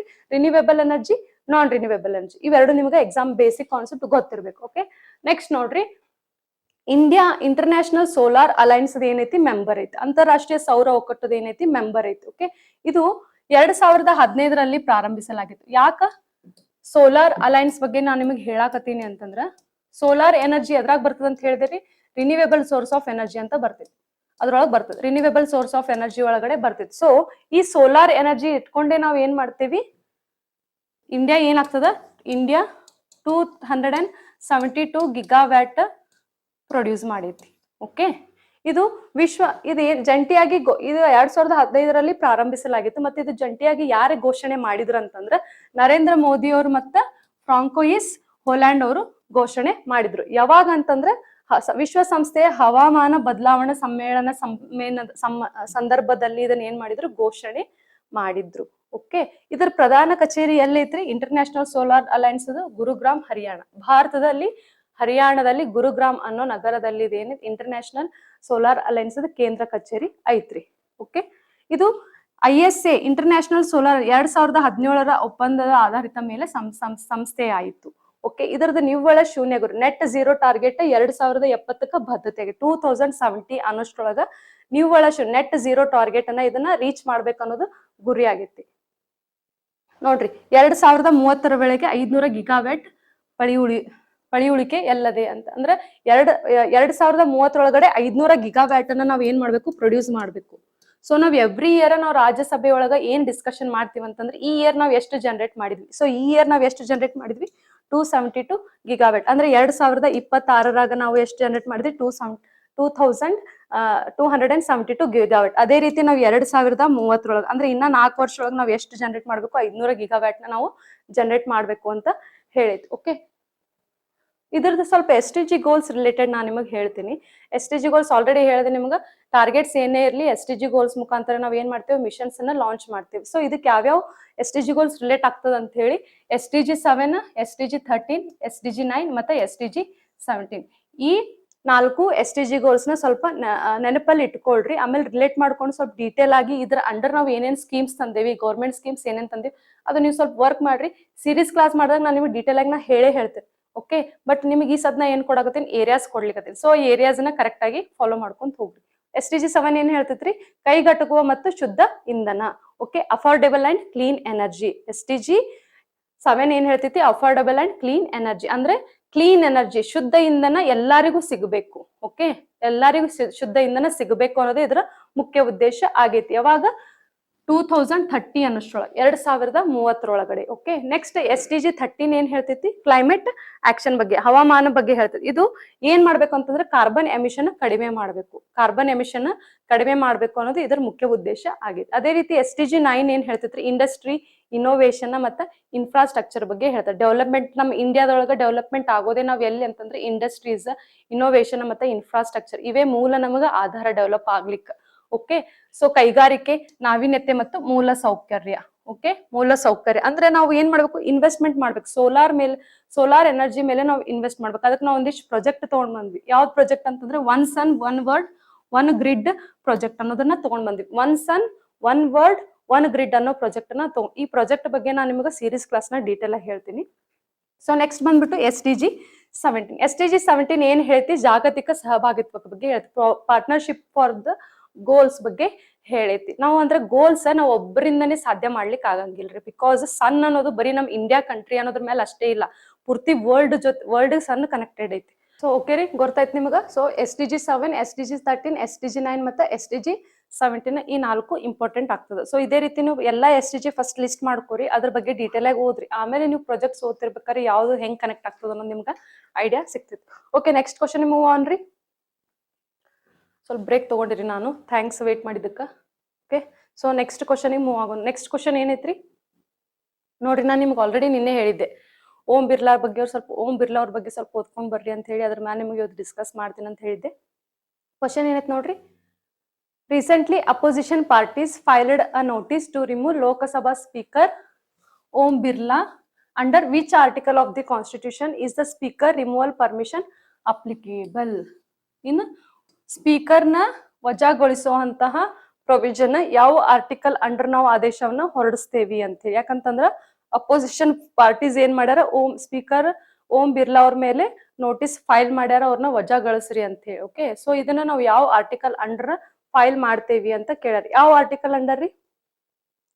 Article 94 and 94, article 94C. ಯಾವ ಆರ್ಟಿಕಲ್ ಅಂಡರ್ ರೀ? Article 94C. ನೋಡ್ರಿ, ಆರ್ಟಿಕಲ್ ಫಸ್ಟ್ ನಾವು ಬರೋಣ. ಆರ್ಟಿಕಲ್ಸ್ ಬಗ್ಗೆ ಸ್ವಲ್ಪ ನಾನು ನಿಮಗೆ ಹೇಳ್ತೀನಿ. ಆರ್ಟಿಕಲ್ 93 ಏನ್ ಹೇಳ್ತೈತ್ರಿ? ಸ್ಪೀಕರ್ ಆಯ್ಕೆ ಬಗ್ಗೆ, election of speaker and deputy speaker, speaker ಮತ್ತು ಉಪ ಸ್ಪೀಕರ್ನ ಆಯ್ಕೆ ಬಗ್ಗೆ ಯಾವ್ದು ಹೇಳ್ತದೆ? ಆರ್ಟಿಕಲ್ 93 ಹೇಳ್ತೈತಿ. ಅದೇ ರೀತಿ ಆರ್ಟಿಕಲ್ 94 ಬರೀ ಡೆಪ್ಯೂಟಿ ಸ್ಪೀಕರ್ ಬಗ್ಗೆ ಹೇಳ್ತದೆ. ಡೆಪ್ಯೂಟಿ ಸ್ಪೀಕರ್ ಕಾರ್ಯತಂತ್ರಗಳ ಬಗ್ಗೆ ಯಾವ್ದು ಹೇಳ್ತದೆ? ಆರ್ಟಿಕಲ್ 94 ಹೇಳ್ತೈತಿ. ಅದೇ ರೀತಿ ಆರ್ಟಿಕಲ್ 110 ಏನ್ ಹೇಳ್ತೈತಿ? ಹಣ ಮಸೂದೆಯ ವ್ಯಾಖ್ಯಾನ, ಮನಿ ಬಿಲ್ ಬಗ್ಗೆ ಹೇಳ್ತೈತಿ. ಯಾವ್ದ್ರ ಬಗ್ಗೆ ಹೇಳ್ತೈತಿ? ಆರ್ಟಿಕಲ್ 110 ಇದ್ರ ಬಗ್ಗೆ ಹೇಳ್ತೈತಿ, ಮನಿ ಬಿಲ್ ಬಗ್ಗೆ ಹೇಳ್ತೈತಿ. ಅದೇ ರೀತಿ ಆರ್ಟಿಕಲ್ 75 ಕೇಂದ್ರ ಮಟ್ಟದ ಸಚಿವ ಸಂಪುಟದ ನೇಮಕಾತಿ ಅವಧಿ ಮತ್ತು ಹೊಣೆಗಾರಿಕೆ ಬಗ್ಗೆ ಯಾವ ಆರ್ಟಿಕಲ್ ವಿವರಿಸ್ತೈತ್ರಿ? ಆರ್ಟಿಕಲ್ 75. ಸೊ ಆರ್ಟಿಕಲ್ 94 ತೆಗೆದು ಹಾಕುವಿಕೆ ಬಗ್ಗೆ ಹೇಳ್ತದೆ. ಓಕೆ, ಅಂದ್ರ ಸ್ಪೀಕರ್ದು ರಜೆ, ವೆಕೇಶನ್, ರಾಜೀನಾಮೆ ಮತ್ತು ಪದಚ್ಯುತಿಗೊಳಿಸುವಿಕೆ ಬಗ್ಗೆ ಹೇಳ್ತೈತಿ. ಆರ್ಟಿಕಲ್ 94 ನೋಡ್ರಿ, ಆರ್ಟಿಕಲ್ 94 ಮತ್ತ 94 ಸಬ್ ಕ್ಲಾಸ್ C ಇವೆರಡು ಡಿಫ್ರೆನ್ಸ್ ಸ್ವಲ್ಪ ಐತ್ರಿ. ಆ ಡಿಫ್ರೆನ್ಸ್ ಮೇನ್ ತಿಳ್ಕೊರಿ. ಫಸ್ಟ್ ಆರ್ಟಿಕಲ್ 94 ಏನ್ ಹೇಳ್ತದ ಅಂತಂದ್ರೆ ವೆಕೇಶನ್, ರಜೆ ಬಗ್ಗೆ ಹೇಳ್ತೈತಿ, ರೆಸಿಗ್ನೇಷನ್ ಬಗ್ಗೆ ಹೇಳ್ತೈತಿ. ಓಕೆ, ಆಮೇಲೆ ರಿಮೂವಲ್ ಬಗ್ಗೆ ಹೇಳ್ತೈತಿ. ಇಲ್ಲಿ ಆರ್ಟಿಕಲ್ 94 ರೆಸಿಗ್ನೇಷನ್ ಅಂತಂದ್ರ ನಾವೇ ರೆಸಿಗ್ನೇಷನ್ ಕೊಡೋದಿತ್ತು ಅಂತಂದ್ರೆ ಆರ್ಟಿಕಲ್ 94 ಬರ್ತೈತಿ. ಅದೇ ನಮ್ಮ ಲೋಕಸಭೆ ಮೆಂಬರ್ಸ್ ನಮ್ಮನ್ನ ಪದಚ್ಯುತಿಗೊಳಿಸ್ಬೇಕು ಅಂತಂದ್ರೆ ಆರ್ಟಿಕಲ್ 90C ಬರ್ತೈತ್ರಿ, ರಿಮೂವಲ್ ಬರ್ತೈತಿ. ಓಕೆ, ಸೊ ಡಿಫ್ರೆನ್ಸ್ ಗೊತ್ತೈತ್ರಿ ನಿಮಗ. ಆಪ್ಷನ್ದಾಗ ಬರೀ 94 ಅಂತಾನು ಕೊಡ್ಬೋದು, ಇಲ್ಲಿ 85 ಬದ್ಲಿ 94 ಅಂತಾನು ಕೊಡ್ಬೋದು, 94C ಅಂತಾನು ಕೊಡ್ಬೋದು. ಇಲ್ಲಿ ನಿಮಗ್ ಕ್ವಶನ್ ನೀಟಾಗಿ ಓದ್ಕೋರಿ. ಬಹಳ ಜನ ಏನ್ ಕನ್ಫ್ಯೂಷನ್ ಮಾಡ್ತೀರಿ, ಆರ್ಟಿಕಲ್ 94 ನ ಕ್ಲಿಕ್ ಮಾಡ್ಬಿಡ್ತೀರಿ, ಆನ್ಸರ್ ಕರೆಕ್ಟ್ ಅನ್ಕೊಂತೀರಿ. ಇಲ್ಲಿ ಡಿಫ್ರೆನ್ಸ್ ಏನೈತಿ? Opposition parties filed a notice to remove Lok Sabha speaker Om Birla ಅಂತ ಆಲ್ರೆಡಿ ಫೈಲ್ ಮಾಡ್ಯಾರ ನೋಟಿಸ್ ಅಂತಂದ್ರೆ ಲೋಕಸಭೆ ಮೆಂಬರ್ಸೇ ಅವ್ರನ್ನ ರಿಮೂವ್ ಮಾಡ್ಲಿಕ್ಕತ್ತಾರ. ಓಂ ಬಿರ್ಲಾ ಅವ್ರು ಸ್ವತಃ ತಮ್ಮ ಇಚ್ಛೆಯಿಂದ ರೆಸಿಗ್ನೇಷನ್ ಲೆಟರ್ ಕೊಡಾಕತ್ತಿಲ್ಲ. ಸೊ ಅದಕ್ಕೋಸ್ಕರ ಇಲ್ಲ ಆನ್ಸರ್ ಯಾವ್ದು ಕರೆಕ್ಟ್ ಆಗ್ತೈತಿ? ಆರ್ಟಿಕಲ್ 94C ಕರೆಕ್ಟ್ ಆಗ್ತೈತಿ. ಇಲ್ಲೇ ನಿಮ್ಗ ಟ್ವಿಸ್ಟ್ ಆಗ್ತದೆ. ಅದಕ್ಕೆ ಆರ್ಟಿಕಲ್ಸ್ ನೀವು ಓದ್ತಿರ್ಬೇಕಾದ್ರೆ ಸಬ್ ಕ್ಲಾಸಸ್ ನ ಏನ್ ಮಾಡ್ರಿ, ನೀಟಾಗಿ ಒಂದ್ಸತಿ ಓದ್ಕೋರಿ. ಓಕೆ, ಗೊತ್ತೈತ್ರಿ? ಸಬ್ ಕ್ಲಾಸಸ್ ನ ನೀಟಾಗಿ ಓದ್ಕೊಳ್ರಿ. ತಿಳಿತ್ರಿ? ಸೊ ನೆಕ್ಸ್ಟ್ ನೋಡ್ರಿ, ಸ್ಪೀಕರ್ ಅನ್ನೋದು he is a presiding officer of Lok Sabha. Okay, ಅವರು ಲೋಕಸಭೆಯ ಸಭಾಧ್ಯಕ್ಷರ ಆಗಿರ್ತಾರ. ಇವರು ಹಣ ಮಸೂದೆ ಪ್ರಮಾಣೀಕರಣವನ್ನು ನಿರ್ಧರಿಸುತ್ತಾರ. ಮನಿ ಬಿಲ್ ಡಿಸಿಷನ್ ಇವ್ರು ತಗೊಂತಾರ. ಓಕೆ, ಆದೇಶವನ್ನ ನಿರ್ವಹಿಸ್ತಾರ. ಆಮೇಲೆ 10th ಶೆಡ್ಯೂಲ್ ಕುರಿತು ಅಂತಿಮ ಅಧಿಕಾರ ಯಾರು ಹೊಂದ್ಯಾರಪ್ಪ ಅಂತಂದ್ರೆ ಸ್ಪೀಕರ್ ಹೊಂದಿದ್ದಾರೆ. ಆಮೇಲೆ ಸ್ಪೀಕರ್ನ ಆಯ್ಕೆ ಯಾರು ಮಾಡ್ತಾರ? ಲೋಕಸಭೆ ಮೆಂಬರ್ಸ್ ಏನ್ ಮಾಡ್ತಾರ? ಸ್ಪೀಕರ್ನ ಆಯ್ಕೆ ಮಾಡ್ತಾರ. ಯಾವ್ದು? ಸಿಂಪಲ್ ಮೆಜಾರಿಟಿ ಮುಖಾಂತರ ಲೋಕಸಭೆ ಮೆಂಬರ್ಸ್ ಏನ್ ಮಾಡ್ತಾರ? ಸ್ಪೀಕರ್ನ ಆಯ್ಕೆ ಮಾಡ್ತಾರ. ಅಂದ್ರೆ ಎಷ್ಟು ಜನ ಪ್ರೆಸೆಂಟ್ ಇರ್ತಾರಲ್ಲ, ಅದ್ರಾಗ ಎಷ್ಟು ಜನ ವೋಟ್ ಮಾಡಿರ್ತಾರ ಅನ್ನೋದ್ರ ಬೇಸ್ ಮೇಲೆ ಏನ್ ಮಾಡ್ತಾರ? 50% ಮೆಂಬರ್ಸ್ ಪ್ರೆಸೆಂಟ್ ಇತ್ತಂದ್ರೆ ಅದ್ರಾಗ ಎಷ್ಟು ಜನ ವೋಟ್ ಮಾಡಿರ್ತಾರ, ಆ ವೋಟಿಂಗ್ ಬೇಸ್ ಒಳಗಡೆ 50% ಏನ್ ಮಾಡ್ತಾರ? ಏನ್ ಸಿಂಪಲ್ ಮೆಜಾರಿಟಿ ತಗೊಂಡು ಏನ್ ಮಾಡ್ತಾರ? ಆಯ್ಕೆಯನ್ನ ಮಾಡ್ತಾರ. ಓಕೆ, ನೆಕ್ಸ್ಟ್ ಪ್ರೆಸೆಂಟ್ ಉಪಸ್ಥಿತರಿರುವ ಮತ್ತು ಮತದಾನ ಮಾಡುವ ಸದಸ್ಯರಲ್ಲಿ ಹೆಚ್ಚಿನವರು ಯಾರು ಇರ್ತಾರ? ಯಾರು ಹೆಚ್ಚಿಗೆ ಮತದಾನ ಮಾಡಿರ್ತಾರ, ಸೊ ಅವ್ರ ಬೇಸ್ ಮೇಲೆ ಲೋಕಸಭಾ ಸ್ಪೀಕರ್ ಅನ್ನ ಏನ್ ಮಾಡ್ತಾರ? ಆಯ್ಕೆ ಮಾಡ್ತಾರ. ಓಕೆ, ಸ್ಪೀಕರ್ ಆಗಿ ಪ್ರತ್ಯೇಕವಾಗಿ ಪ್ರಮಾಣ ವಚನ ಸ್ವೀಕರಿಸೋದಿಲ್ಲ. ಅಂದ್ರ ಸ್ಪೀಕರ್ ತಾನೇ ಪ್ರತ್ಯೇಕವಾಗಿ ಪ್ರಮಾಣ ವಚನ ಸ್ವೀಕರಿಸಿಲ್ಲ. ಅವರು ಅಥವಾ ಅವಳು ಅಂದ್ರೆ ಯಾವ ಅಡಿಯಲ್ಲಿ ಪ್ರಮಾಣ ವಚನ ಓತ್ ಸ್ವೀಕಾರ ಮಾಡ್ತಾರಂತಂದ್ರೆ, ಈಗ ಫಸ್ಟ್ ಪಾರ್ಲಿಮೆಂಟ್ ಆಗಿ ಮೆಂಬರ್ ಆಯ್ಕೆ ಆಗ್ತಾರೆ. ಯಾವ ಅಡಿಯಲ್ಲಿ ಮೆಂಬರ್ ಆಯ್ಕೆ ಆಗ್ತಾರಂತಂದ್ರೆ ವಿಧಿ 99ರ ಅಡಿಯಲ್ಲಿ ಸಂಸತ್ ಸದಸ್ಯರಾಗಿ ಪ್ರಮಾಣ ವಚನ ಸ್ವೀಕಾರ ಮಾಡ್ತಾರೆ. ಓಕೆ, ಆಮೇಲೆ ಹಂಗಾಮಿ ಸ್ಪೀಕರ್, ಪ್ರೋಟಮ್ ಸ್ಪೀಕರ್ ಅವರಿಂದ ಪ್ರಮಾಣ ವಚನ ಬೋಧಿಸಲಾಗುತ್ತದೆ. ಓಕೆ, ಇದು ಪಾಯಿಂಟ್ ಇಂಪಾರ್ಟೆಂಟ್ ಐತ್ರಿ. ಏನಂತಂದ್ರ ಸ್ಪೀಕರ್ ಹೆಂಗ್ ಆಯ್ಕೆ ಆಗ್ತಾನ ಮತ್ತ ಅವ್ರಿಗೆ ಯಾರು ಪ್ರಮಾಣ ವಚನ ಬೋಧಿಸ್ತಾರ? ಸ್ಪೀಕರ್ ತನ್ನನ್ ತಾನೇ ಪ್ರಮಾಣ ವಚನ ಬೋಧಿಸ್ಕೊಳ್ಳೋದಿಲ್ಲ. ಫಸ್ಟ್ ಆತ ಏನ್ ಮಾಡ್ತಾರ? ಲೋಕಸಭೆ ಮೆಂಬರ್ ಆರ್ಟಿಕಲ್ 99 ಅಂಡರ್ ಲೋಕಸಭೆ ಮೆಂಬರ್ ಆಗಿ ಆಯ್ಕೆ ಆಗ್ತಾನ. ಓಕೆ, ಆಯ್ಕೆ ಆದ ತಕ್ಷಣ ಹಂಗಾಮಿ ಸ್ಪೀಕರ್ ಅಂದ್ರೆ ಮೊದಲಿದ್ದ ಸ್ಪೀಕರ್ ಏನ್ ಮಾಡ್ತಾರ? ಅವ್ರಿಗೆ ಪ್ರಮಾಣ ವಚನವನ್ನ ಬೋಧಿಸ್ತಾರ. ಆಮೇಲೆ ಈ ಲೋಕಸಭಾ ಮೆಂಬರ್ಸ್ ಎಲ್ಲಾರು ಸೇರ್ಕೊಂಡು ಅದೇ ಲೋಕಸಭಾ ಸ್ಪೀಕರ್ ಆದ್ನಂತಂದ್ರೆ ಅವ್ ಪರ್ಟಿಕ್ಯುಲರ್ ಒಂದೇ ಪಾರ್ಟಿಗೆ ಸೀಮಿತವಾಗಿರಂಗಿಲ್ಲ. He is equal to 2 parties. So ಲೋಕಸಭೆ ಮೆಂಬರ್ಸ್ ಎಲ್ಲಾರು ಸೇರ್ಕೊಂಡು ಏನ್ ಮಾಡ್ತಾರ? ಒಬ್ಬರನ್ನ ಸ್ಪೀಕರ್ ಆಗಿ ಆಯ್ಕೆ ಮಾಡ್ತಾರ. ಸೊ ಸಿಂಪಲ್ ಮೆಜಾರಿಟಿ ಮುಖಾಂತರ ಆಯ್ಕೆಯನ್ನ ಮಾಡ್ತಾರ. ಅದೇ ರೀತಿ ಹಂಗಾಮಿ ಸ್ಪೀಕರ್ನವ್ರನ್ನ ಯಾರ ನೇಮಕ ಮಾಡ್ತಾರಂದ್ರೆ ಭಾರತದ ರಾಷ್ಟ್ರಪತಿಗಳು ನೇಮಕ ಮಾಡ್ತಾರೆ. ಸೊ ನೋಡ್ರಿ, ನಾನ್ ನಿಮಗೆ ಹೇಳಿದೆ, ಯಾರ ಬಗ್ಗೆ ಓದ್ಬೇಕಾದ್ರ ಸ್ಪೀಕರ್ ರಿಲೇಟೆಡ್ ಏನಾದ್ರು ಕ್ವಶನ್ ಬಂತಂದ್ರ ಇವ್ರದ್ದು ಯಾವ ಆರ್ಟಿಕಲ್ ಅಂಡರ್ ಬರ್ತೈತಿ, ಓಕೆ, ಇವರ ಕೆಲಸಗಳ ವರ್ಕ್ಸ್ ಏನೈತಿ. ಓಕೆ, ನೆಕ್ಸ್ಟ್ ಇವ್ರ ರಿಮೂವಲ್ ಯಾರ ರಿಮೂವ್ ಮಾಡ್ತಾರ? ರೆಸಿಗ್ನೇಷನ್ ಇವರೇ ಮಾಡಿದ್ರಂದ್ರ ರೆಸಿಗ್ನೇಷನ್ ಲೆಟರ್ ಇವ್ರು ಯಾರಿಗ್ ಕೊಡ್ತಾರಿ? ಡೆಪ್ಯೂಟಿ ಸ್ಪೀಕರ್ಗೆ ರೆಸಿಗ್ನೇಷನ್ ಲೆಟರ್ ಇವರು ಕೊಡ್ತಾರ. ಓಕೆ, ಸ್ಪೀಕರ್ ಡೆಪ್ಯೂಟಿ ಸ್ಪೀಕರ್ಗೆ ರೆಸಿಗ್ನೇಷನ್ ಲೆಟರ್ ಕೊಡ್ತಾನ. ಸ್ಪೀಕರ್ ಡೆಪ್ಯೂಟಿ ಸ್ಪೀಕರ್ಗೆ ರೆಸಿಗ್ನೇಷನ್ ಲೆಟರ್ ಕೊಟ್ಟಂದ್ರ ಡೆಪ್ಯೂಟಿ ಸ್ಪೀಕರ್ಗೆ ರೆಸಿಗ್ನೇಷನ್ ಲೆಟರ್ ಕೊಟ್ಟಿರ್ತಾರ. Okay, deputy speaker speaker deputy speaker ಇವರೇ ಇಬ್ರು ಒಬ್ರಿಗೊಬ್ಬರು ರೆಸಿಗ್ನೇಷನ್ ತಮ್ಮ ಸ್ವತಂತ್ರವಾಗಿ ಇಚ್ಛೆಯಿಂದ ಅವರು ರೆಸಿಗ್ನೇಷನ್ ಕೊಡ್ತಿದ್ರ ಅಂದ್ರ ಡೆಪ್ಯೂಟಿ ಸ್ಪೀಕರ್ಗೆ ಕೊಟ್ರೆ ಸ್ಪೀಕರ್ನು ಡೆಪ್ಯೂಟಿ ಸ್ಪೀಕರ್ಗೆ ರೆಸಿಗ್ನೇಷನ್ ಲೆಟರ್ ಕೊಡ್ತಾನ. ಒಂದ್ ವೇಳೆ ಸ್ಪೀಕರ್ ರಿಮೂವಲ್ ಆದ ತಕ್ಷಣ ಆ ಪ್ಲೇಸ್ ಖಾಲಿ ಉಳಿದಿತ್ತು ಅಂತಂದ್ರ ಅಲ್ಲಿ ಹೊಸ ವ್ಯಕ್ತಿ ಬರೋವರೆಗೂ ಆ ಪ್ಲೇಸ್ ಅನ್ನ ಯಾರು ಫಿಲ್ಫಿಲ್ ಮಾಡ್ತಾರಂತಂದ್ರ ಸ್ಪೀಕರೇ ಫಿಲ್ಫಿಲ್ ಮಾಡ್ತಾನ್ರಿ. ಹೊಸ ವ್ಯಕ್ತಿ ಬರೋವರೆಗೂ ಅಲ್ಲಿರೋ ಜವಾಬ್ದಾರಿ ಯಾರ ಮೇಲೆ ಇರ್ತದಂತಂದ್ರ ಸ್ಪೀಕರ್ ಮೇಲೆ ಇರ್ತೈತಿ. ಸೊ ಹೊಸ ವ್ಯಕ್ತಿ ಬಂದ ಮೇಲೆ ಇವ್ರು ಏನಂತ ಕನ್ಸಿಡರ್ ಆಗ್ತಾರ? ಹಂಗಾಮಿ ಸ್ಪೀಕರ್ ಅಂತ ಕನ್ಸಿಡರ್ ಆಗ್ತದೆ. ಸೊ ಇವ್ರು ಏನ್ ಮಾಡ್ತಾರ? ಅವ್ರಿಗೆ ಪ್ರಮಾಣ ವಚನ ಅವ್ರು ಫಸ್ಟ್ ಮೆಂಬರ್ ಆಗಿ ಆಯ್ಕೆ ಆದ ತಕ್ಷಣ ಅವ್ರಿಗೆ ಏನ್ ಮಾಡ್ತಾರ? ಪ್ರಮಾಣ ವಚನವನ್ನ ಬೋಧಿಸ್ತಾರ. ಗೊತ್ತೈತ್ರಿ? ಈ ಕಾನ್ಸೆಪ್ಟ್ ನೀಟಾಗಿ ಓದ್ಕೊರಿ. ಯಾವ ವಿಧಿ ಅಡಿಯಲ್ಲಿ ಸಂಸತ್ ಸದಸ್ಯರಾಗಿ ನೇಮಕ ಪ್ರಮಾಣ ವಚನ ಸ್ವೀಕರಿಸ್ತಾರಂತಂದ್ರೆ ವಿಧಿ 99ರ ಅಡಿಯಲ್ಲಿ. ಗೊತ್ತೈತ್ರಿ? ಸಿಂಪಲ್ ಮೆಜಾರಿಟಿ ಗೊತ್ತೈತ್ರಿ? ಸಿಂಪಲ್ ಮೆಜಾರಿಟಿ ಬಗ್ಗೆ. Simple majority, special majority, advanced majority. Simple majority, special majority, advanced majority. ಈ ಮೂರದ್ರ ಬಗ್ಗೆ ಸ್ವಲ್ಪ ನೋಡ್ಕೋರಿ. ಏನ್ ಡಿಫ್ರೆನ್ಸ್ ಐತಿ? ಸಿಂಪಲ್ ಮೆಜಾರಿಟಿದಾಗ ಏನ್ ಡಿಫ್ರೆನ್ಸ್ ಐತಿ? ಸ್ಪೆಷಲ್ ಮೆಜಾರಿಟಿ ಒಳಗೆ ಏನ್ ಡಿಫ್ರೆನ್ಸ್ ಐತಿ? ಅಡ್ವಾನ್ಸ್ಡ್ ಮೆಜಾರಿಟಿ ಒಳಗಡೆ ಏನ್ ಡಿಫ್ರೆನ್ಸ್ ಐತಿ? ಇದು ಮೂದ್ರ ಬಗ್ಗೆ ಸ್ವಲ್ಪ ಓದ್ಕೊಳ್ರಿ. ಓಕೆ ರೀ. ನೆಕ್ಸ್ಟ್ ರೆಸಿಗ್ನೇಷನ್ ಬರೋದು. ಈಗ ನಾ ಹೇಳಿದ್ನಿಲ್ಲ ನಿಮಗೆ ರೆಸಿಗ್ನೇಷನ್ ರಿಮೂವಲ್ ಪ್ರತಿಯೊಂದು ಒಂದೊಂದು ಸಪ್ರೇಟ್ ಆರ್ಟಿಕಲ್ ಅದಾವ. ಓತದು ಸಪ್ರೇಟ್ ಆರ್ಟಿಕಲ್ ಅದಾವ. ಓತ್ ಪ್ರೆಸಿಡೆಂಟಿಗೆ ಓತ್ ಯಾವ ಆರ್ಟಿಕಲ್ ಬರ್ತದೆ, ಪ್ರೈಮ್ ಮಿನಿಸ್ಟರ್ಗೆ ಯಾವ್ದು ಬರ್ತದೆ, ಲೋಕಸಭೆ ರಾಜ್ಯಸಭೆಗೆ ಯಾವ್ದು ಆರ್ಟಿಕಲ್ ಡಿಫ್ರೆನ್ಸ್ ಅದಾವ್ರಿ. ಓಕೆ ನೋಡಿ ರೆಸಿಗ್ನೇಷನ್ ಅಂಡರ್ ಆರ್ಟಿಕಲ್ 94B ಯಾವ್ದ್ರಿ ಇದು ಲೋಕಸಭೆ ಮತ್ತು ರಾಜ್ಯಸಭೆ ರಿಲೇಟೆಡ್. ಲೋಕಸಭೆ ಮತ್ತು ರಾಜ್ಯಸಭೆ ರಿಲೇಟೆಡ್ ರೆಸಿಗ್ನೇಷನ್ ಯಾವ ಆರ್ಟಿಕಲ್ ಅಂತ ಬರ್ತೈತ್ರಿ 94B.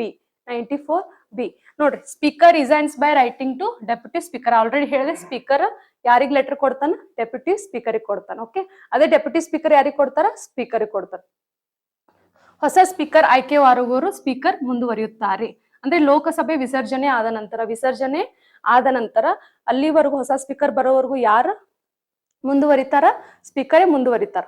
ಓಕೆ ಆರ್ಟಿಕಲ್ 94C ಏನ್ ಹೇಳಿದ್ವಿ ನಾವು ಸಭಾಪತಿಯನ್ನು ಪದಚ್ಯುತಿಗೊಳಿಸೋದ್ರ ಬಗ್ಗೆ. ಅಂದ್ರೆ ಎಷ್ಟು ಜನ ಸದಸ್ಯರು ಇರ್ತಾರಲ್ಲ ಅವ್ರ ಬಹುಮತ ಅಂಗೀಕರಿಸಲ್ಪಟ್ಟು ಅವ್ರನ್ನ ಆಯ್ಕೆ ಮಾಡ್ತಾರ. ಅದೇ ರೀತಿ ಅವ್ರ ಬಹುಮತ ಅಂಗೀಕರಿಸಲ್ಪಟ್ಟು ಏನ್ ಮಾಡ್ತಾರ 14 ಡೇಸ್ ಮೊದ್ಲೇ ನಿಮಗೆ ಏನ್ ಮಾಡ್ತಾರ ನೋಟಿಸ್ ಕೊಡ್ತಾರ. ಅಂದ್ರೆ ಈಗ ಓಂ ಬಿರ್ಲಾದವ್ರಿಗೆ 14 ಡೇಸ್ ಮೊದ್ಲೇ ಅವ್ರಿಗೆ ನೋಟಿಸ್ ಕೊಟ್ಟಾರ ನಿಮಗ್ ನಾವು ಪದಚ್ಯುತಿಗೊಳಿಸ್ತೇವಿ ಅಂತ ಹೇಳಿ. ಸೊ ಅಷ್ಟೊಳಗೆ ಪದಚ್ಯುತಿಗೊಳಿಸ್ಬೇಕು. ಇಲ್ಲ ಅಂತಂದ್ರೆ ಅವ್ರೇ ಏನಾಗ್ತಾರ ನೆಕ್ಸ್ಟ್ ಸ್ಪೀಕರ್ ಆಗಿ ಅವರೇ ಕಂಟಿನ್ಯೂ ಆಗ್ತಾರ.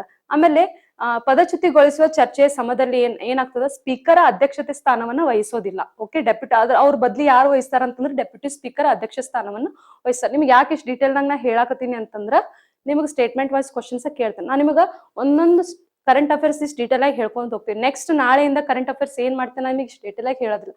ಯಾಕೆ ನಾ ಈಗ 2 days ಆಯ್ತು ನಿಮಗೆ ಡೀಟೇಲ್ ಆಗಿ ಹೇಳಾಕತ್ತೀನಿ ಅಂತಂದ್ರೆ ನಿಮ್ಗೆ ಒಂದ್ಸತಿ ನಾ ಏರಿಯಾಸ್ ಡೀಟೇಲ್ ಆಗಿ ಕೊಟ್ಬಿಟ್ಟೆ ಅಂದ್ರೆ ನೆಕ್ಸ್ಟ್ ಟೈಮ್ ನಾನು ನಿಮಗೆ ಬರೀ ಇದನ್ನ ಓದ್ಕೊಂತ ಹೋಗ್ರಿ ಏರಿಯಾಸ್ ಯಾಕಂದ್ರೆ ನಿಮ್ಗೆ ಐಡಿಯಾ ಬಂದಿರ್ತೈತೆ ಆಲ್ರೆಡಿ. ಈಗ ನಿಮ್ 2 days ಕ್ಲಾಸ್ ಒಳಗ ನಿನ್ನೆ ಕ್ಲಾಸ್ ಮತ್ತೆ ಇವತ್ತು ಕ್ಲಾಸ್ ಒಳಗ ಯಾವ ರೀತಿ ಕರೆಂಟ್ ಅಫೇರ್ಸ್ ನ ಸಬ್ಜೆಕ್ಟ್ ಕನೆಕ್ಟ್ ಮಾಡಿ ಓದ್ಬೇಕು ಅನ್ನೋದು ಐಡಿಯಾ ನಿಮ್ಗೆ ಸಿಕ್ಕಿರ್ತೈತೆ. ಓಕೆ ಸೊ ಅದರ ಪ್ರಕಾರ ಅದಕ್ಕೆ ನಾನು ನಿಮಗೆ ಇಷ್ಟು ಡೀಟೇಲ್ ಆಗಿ ಹೇಳಾಕತ್ತೀನಿ. ಸೊ ನೆಕ್ಸ್ಟ್ ಕ್ಲಾಸಸ್ ಏನಾಗ್ತದೆ ನಿಮ್ ಕರೆಂಟ್ ಅಫೇರ್ಸ್ ಏರಿಯಾಸ್ ಹೇಳ್ಕೊಂತ ಹೋಗ್ತೀನಿ, ನೀವು ನೋಟ್ ಡೌನ್ ಮಾಡ್ಕೊಂತ ಹೋಗ್ರಿ. ಆಮೇಲೆ ನೀವು ಸ್ವಲ್ಪ ಅದ್ರ ಬಗ್ಗೆ ವರ್ಕ್ ಮಾಡ್ರಿ. ಓಕೆ ಸೊ ಇಲ್ಲಿ ನೋಡ್ರಿ special majority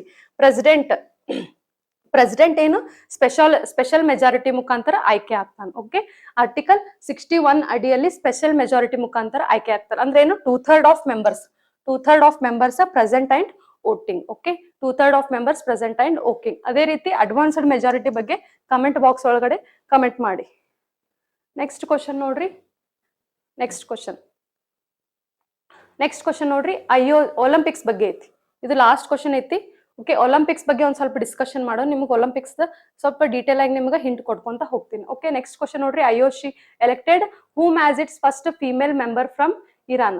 okay IOC Iran ಇಂದ ಮೊದಲ ಮಹಿಳಾ ಸದಸ್ಯರಾಗಿ ಯಾರನ್ನ ನೇಮಕ ಮಾಡಿತ್ರಿ ಸೋರಯಾ ಅಘಾಯಿ ಅವ್ರನ್ನ ನೇಮಕ ಮಾಡೈತಿ. ಓಕೆ ಸ್ವಲ್ಪ ಇಂಟರ್ನ್ಯಾಷನಲ್ ಒಲಿಂಪಿಕ್ ಕಮಿಟಿ ಬಗ್ಗೆ ನೋಡ್ರಿ. ಇದು ಯಾವಾಗ ಫೌಂಡ್ ಆಗೈತಿ 1894 ಒಳಗಡೆ ಫೌಂಡ್ ಆಗೈತಿ. ಇದ್ರದ್ದು ಹೆಡ್ ಕ್ವಾರ್ಟರ್ ಎಲ್ಲೈತಿ ಲಾಸಿನ ಸ್ವಿಟ್ಜರ್ಲ್ಯಾಂಡ್ ಒಳಗಡೆ ಇದ್ರದ್ದು ಹೆಡ್ ಕ್ವಾರ್ಟರ್ ಐತಿ. ಓಕೆ ಇದು ನಾನ್ ಗೌರ್ಮೆಂಟ್ ಅಲ್ರಿ, ಸರ್ಕಾರೇತರ ಇಂಟರ್ನ್ಯಾಷನಲ್ ಆರ್ಗನೈಸೇಷನ್. ಇದು ಗೌರ್ಮೆಂಟ್ ಅಂಡರ್ ಬರೋದಿಲ್ಲ, ಇದು ನಾನ್ ಗೌರ್ಮೆಂಟ್ ಅಂಡರ್ ನಾನ್ ಗೌರ್ಮೆಂಟ್. ಇದು ತನ್ನದೇ ಆದಂತಹ ರೂಲ್ಸ್ ಪಬ್ಲಿಷ್ ಮಾಡ್ತಿತ್ತು. ಓಕೆ ಇದು ಏನೇನು ಆರ್ಗನೈಸ್ ಮಾಡ್ತದ ಅಂತಂದ್ರೆ ಸಮ್ಮರ್ ಒಲಿಂಪಿಕ್ಸ್, ಆಮೇಲೆ ವಿಂಟರ್ ಒಲಿಂಪಿಕ್ಸ್, ಆಮೇಲೆ ಪ್ಯಾರಾ ಒಲಿಂಪಿಕ್ಸ್ ಮತ್ತ ಟೋಕಿಯೋ ಒಲಿಂಪಿಕ್ಸ್ ಅನ್ನ ಇದು ಆರ್ಗನೈಸ್ ಮಾಡ್ತೈತಿ. ಸಮ್ಮರ್ ಒಲಿಂಪಿಕ್ಸ್ ಆಲ್ರೆಡಿ 2024 ಒಳಗೆ ನಡೆದಿತ್ತು.